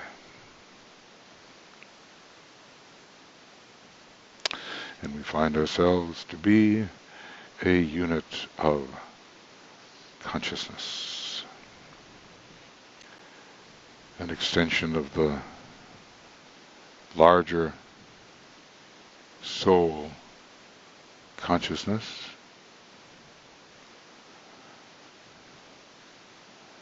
We find ourselves to be that.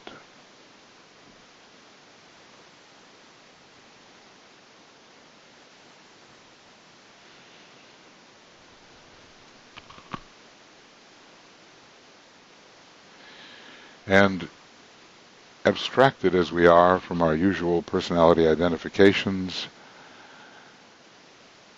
they could all fall away, you know. All that could fall away and we would still be what we are. And we will experience this and have experienced at the end of every incarnation. It all falls away and we are what we are, and we imagine ourselves to be within the egoic lotus, in the central fire of the egoic lotus. The jewel in the lotus, the central fire, the extension of the jewel in the crown.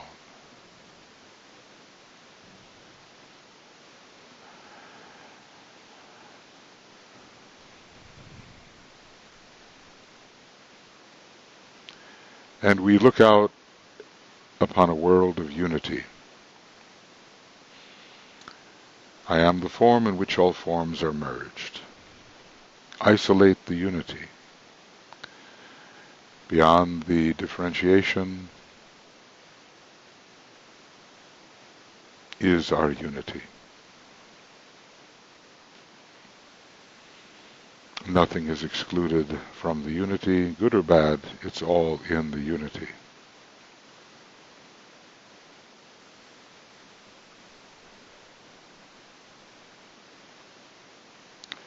And we try to really establish the field of vibration in your heart, which reveals the unity. All the chakras are necessary, of course, but there's a special Buddhic monadic connection with the heart centers.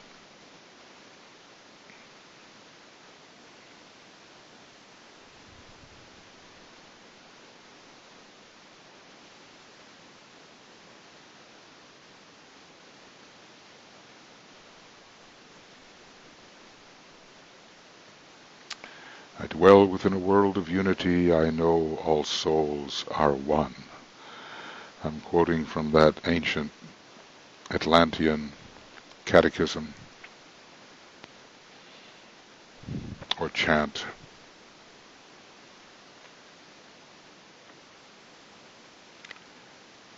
And as we get a larger conception of ourselves, we can think within the mind of the planetary logos in some small way. That's the abstract mind.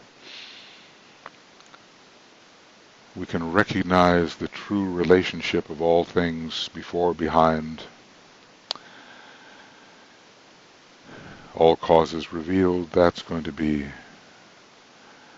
the buddhi, the impression of oneness. Just read in the beginning of Glamour World Problem. What is the meaning of the intuition? It reveals the one. And all the relationships, the truth of all relationships, in pure reason,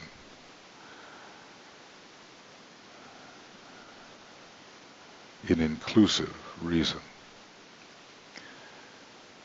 And we can enter the realm of spiritual will, at least be impressed by it, so that our will is an extension of the will of the higher entities and finally of Sanat Kumara himself, of the planetary logos. So when we will is Sanat Kumara willing through us. Well, is the master of the ashram willing through us? Is the head of the hierarchy willing through us? And so forth. Our will is not our own. It's the spiritual will. Okay. And we can imaginatively enter the world of being, which is the world of the monad, where all things are the same in that they are. Qualitatively not the same, but essentially the same to the monad. It is the monad that looks in all directions and sees the same.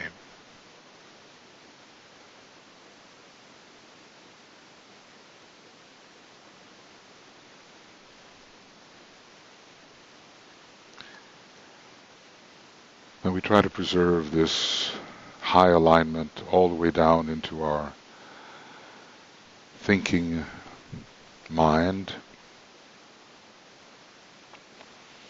so that we can receive higher impression.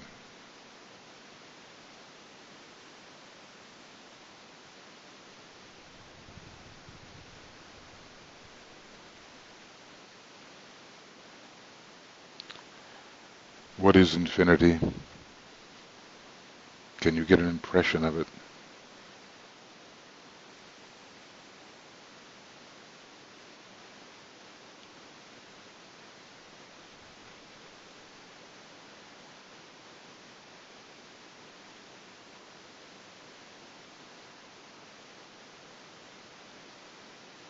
And realize that it's not different from what you are.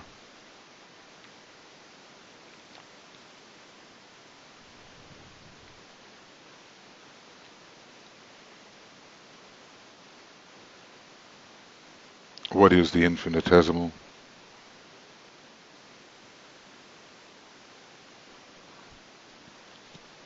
Realizing it's not just some mathematical construct. This absolute infinitesimal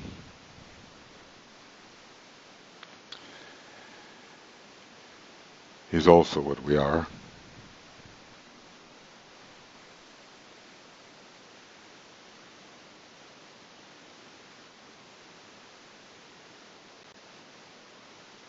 Not a quantity, but a process of ever lessening.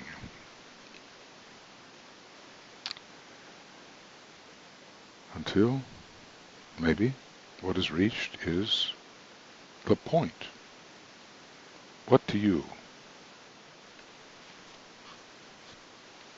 is the meaning of the term point?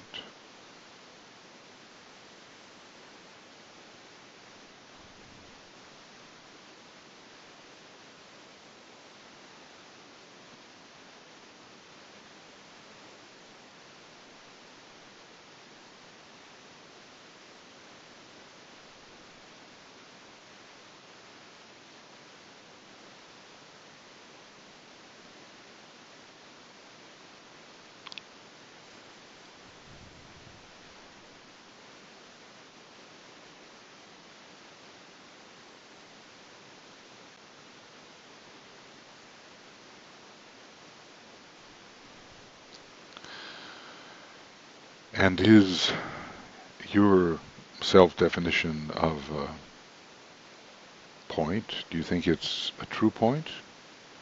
Or do you think you're defining a point as a virtual point?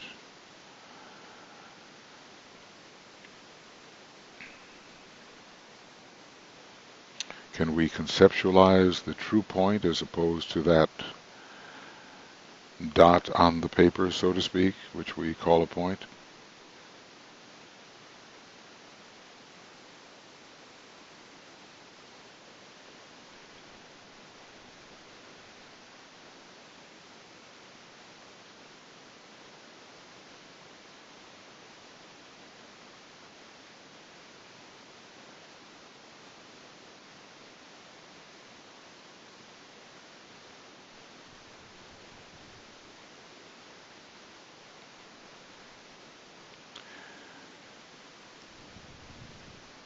our imagination is perhaps somewhat material, so what we tend to imagine has what we call extension, spatial extension, or temporal extension. But a true point does not have those qualities.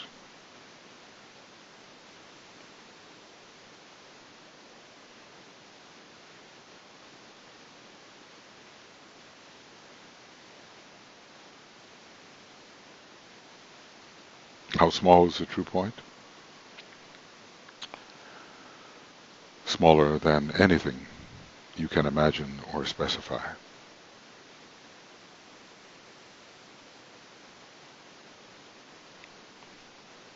Now let us do some imaginative practice. Let us create in visualization an image of anything. Anything. Animate, inanimate, a person, a rock, a plant, an animal, whatever. Whatever you want to see within your mind's eye. And imaginatively collapse it to a true point.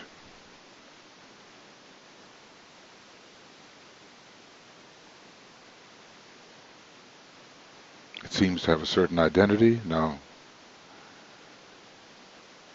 in the world of visual imagery, but collapse it by whatever inner faculty you might use to a true point.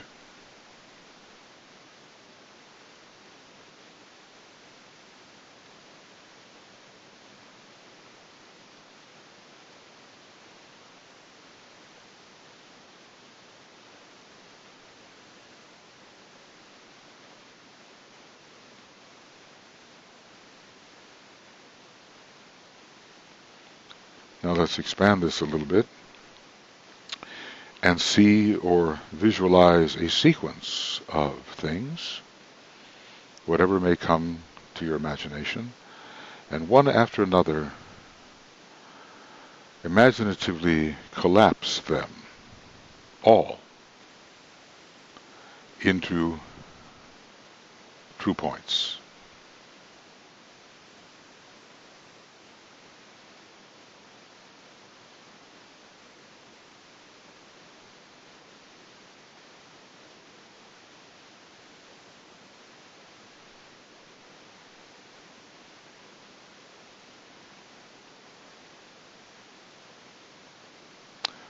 Regardless of their quality or their differences in imaginative appearance, collapse every member of this sequence, whatever comes to you, into a true point.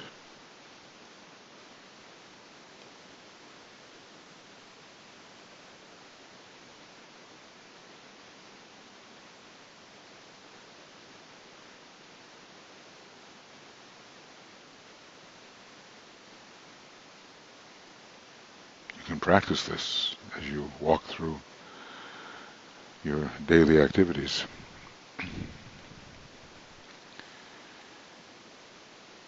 What does it teach you? What do you learn? What impression comes to you as you do this?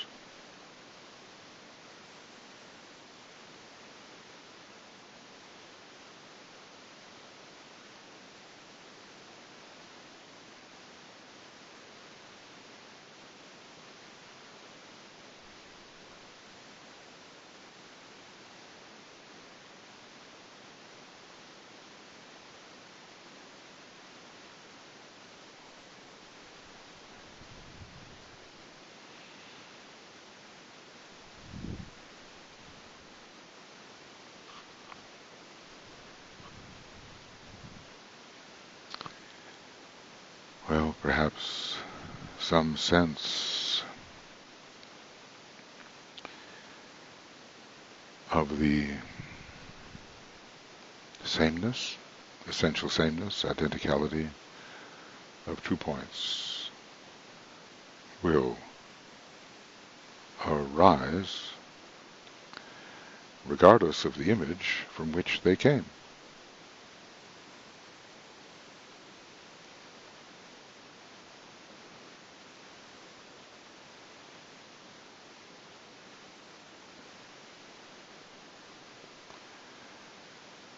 A true point is, it is, but it has no spatial or temporal dimension. So, in a way, you wonder how you can imagine it at all. It's more verging through imagination upon the realization of the nature of the true point. Well, now expand your imagination, and as if you are looking at the entire universe, for us, of course, the entire known universe, we know so little, filled with countless true points. Because no matter what a thing may be relatively, it always resolves to a true point. So, embrace the solar system, the local constellations, the arms of the galaxy, the hundreds of billions of galaxies, and on, filled with nothing but true points.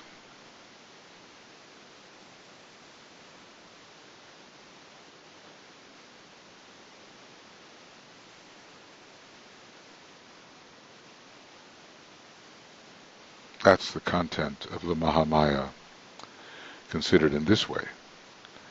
The universe is Mahamaya. That's the content, true points.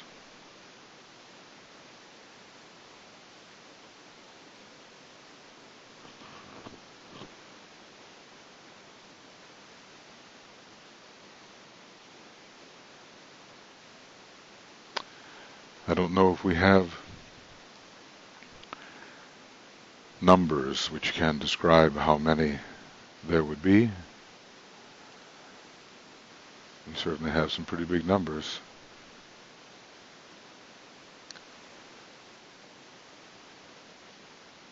Which is virtually countless true points. And now this is another step here. No matter what the apparent expansion, extension, huge distances, light years, dwarfing light years, no matter what the vastness of the imagination, try to realize that all these countless true points are somehow, this is the major realization, somehow superimposed upon each other, somehow superimposed upon each other, and are therefore but one true point, which is in fact the universal true point.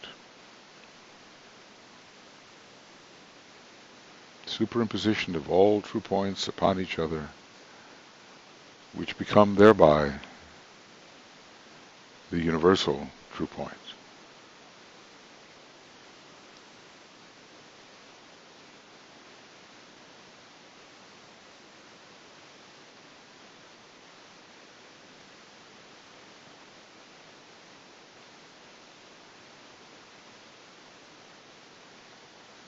This one could work years upon just this superimposition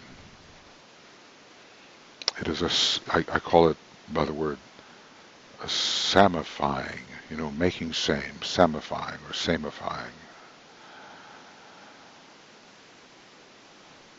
Samifying of all true points through superimposition.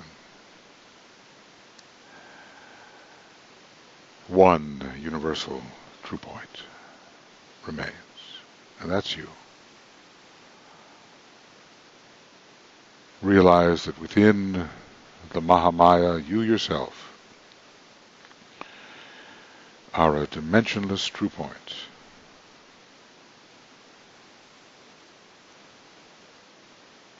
Which resolves finally with all other true points into the universal true point. This is what you actually are in universe, as universe. But it's not what you really are, but in universe, it's what you actually are. One point. No extension. You can't put one point next to another point because they have no spatiality. They're all superimposed. So, you can go back to this meditation and practice this. Along the same line, try to realize the here-ness of anywhere. The here-ness of anywhere.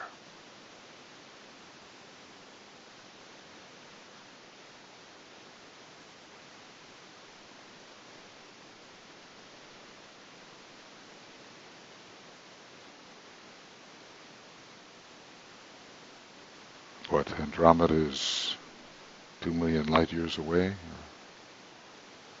And yet it's here. The farthest reaches of the universe are here.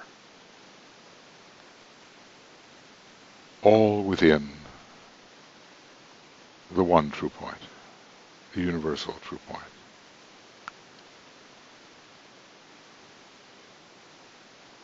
Everything is here. I'm not going to get into time now. That's a whole other subject, which maybe I'll take up next time.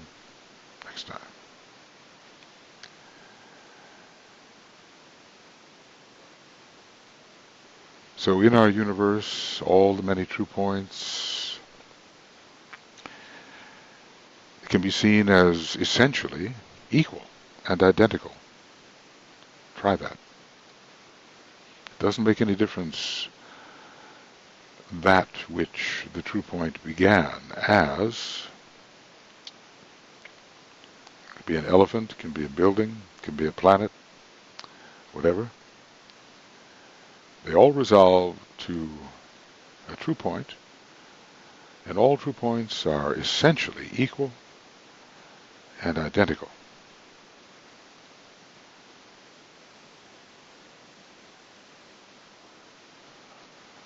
One way it strikes me to see the identicality of all things is to take any two objects, big or small, resolve them to a true point, two true points, and superimpose them.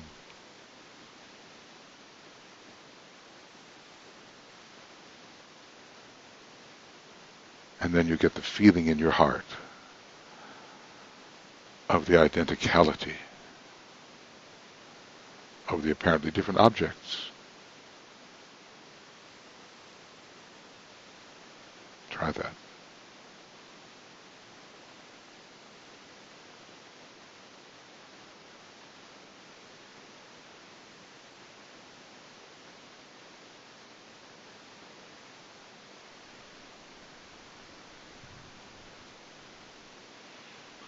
So that idea of the identicality of all true points, it fills your consciousness. It suffuses your consciousness.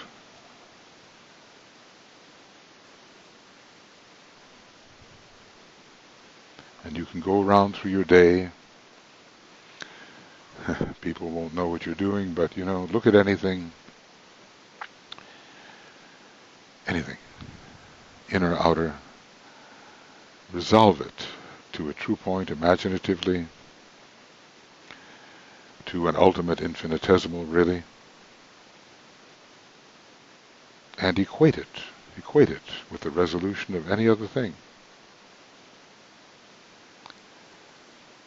through superimposition. And then will grow in your heart and your consciousness this realization of the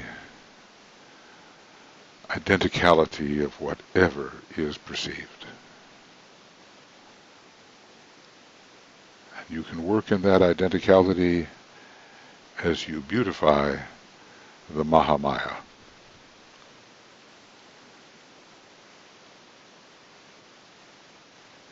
According to your plan at the beginning.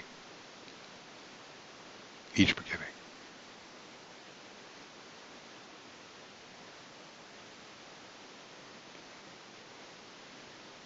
So we'll close our reflection, and I'll return to this reflection and deal somewhat with time next time.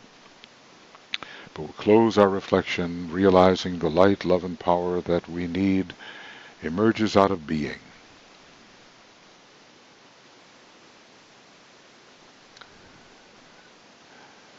And will sound the great word of power, the great invocation, the great mantram of light and power, realizing, as has been suggested by some of our participants, that all this has to have some practical utility and service.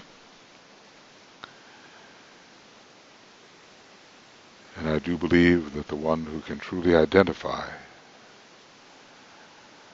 becomes more complete in his or her service.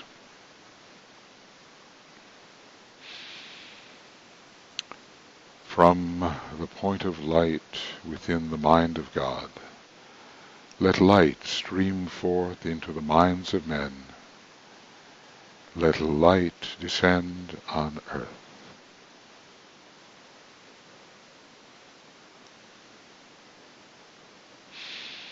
From the point of love within the heart of God, let love stream forth into the hearts of men.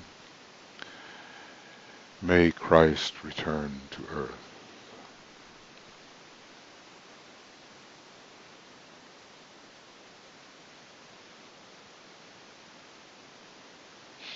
From the center where the will of God is known, let purpose guide the little wills of men, the purpose which the masters know and serve.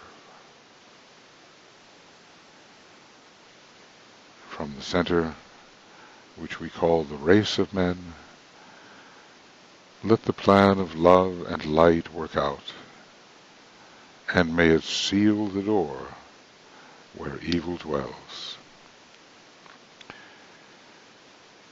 Let light and love and power restore the plan on earth.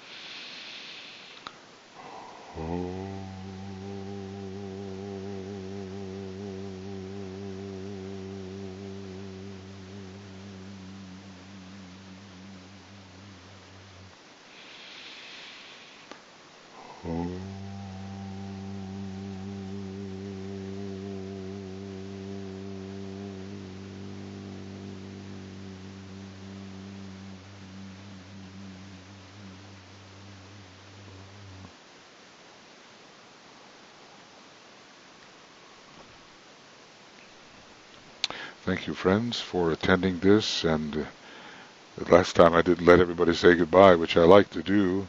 next time, I'll work from the top, Brett, you work from the bottom. We'll deal with time and the point in time, as Walter was mentioning, point in time, point in space, and we'll see what the implications are for those factors. And so I'll deal with that most difficult subject, time. Do the best we can with it. Okay, thank you everybody, and well, it's all here. We're not going anywhere, are we? You're not going to be any place but here, but have a nice week in the relative world. And thank you for your participation in this somewhat lengthy discussion and meditation. But okay, most of you stuck it out. Thank you, and Michael. Congratulations to you. Thank you, Leah. Thank you, everybody.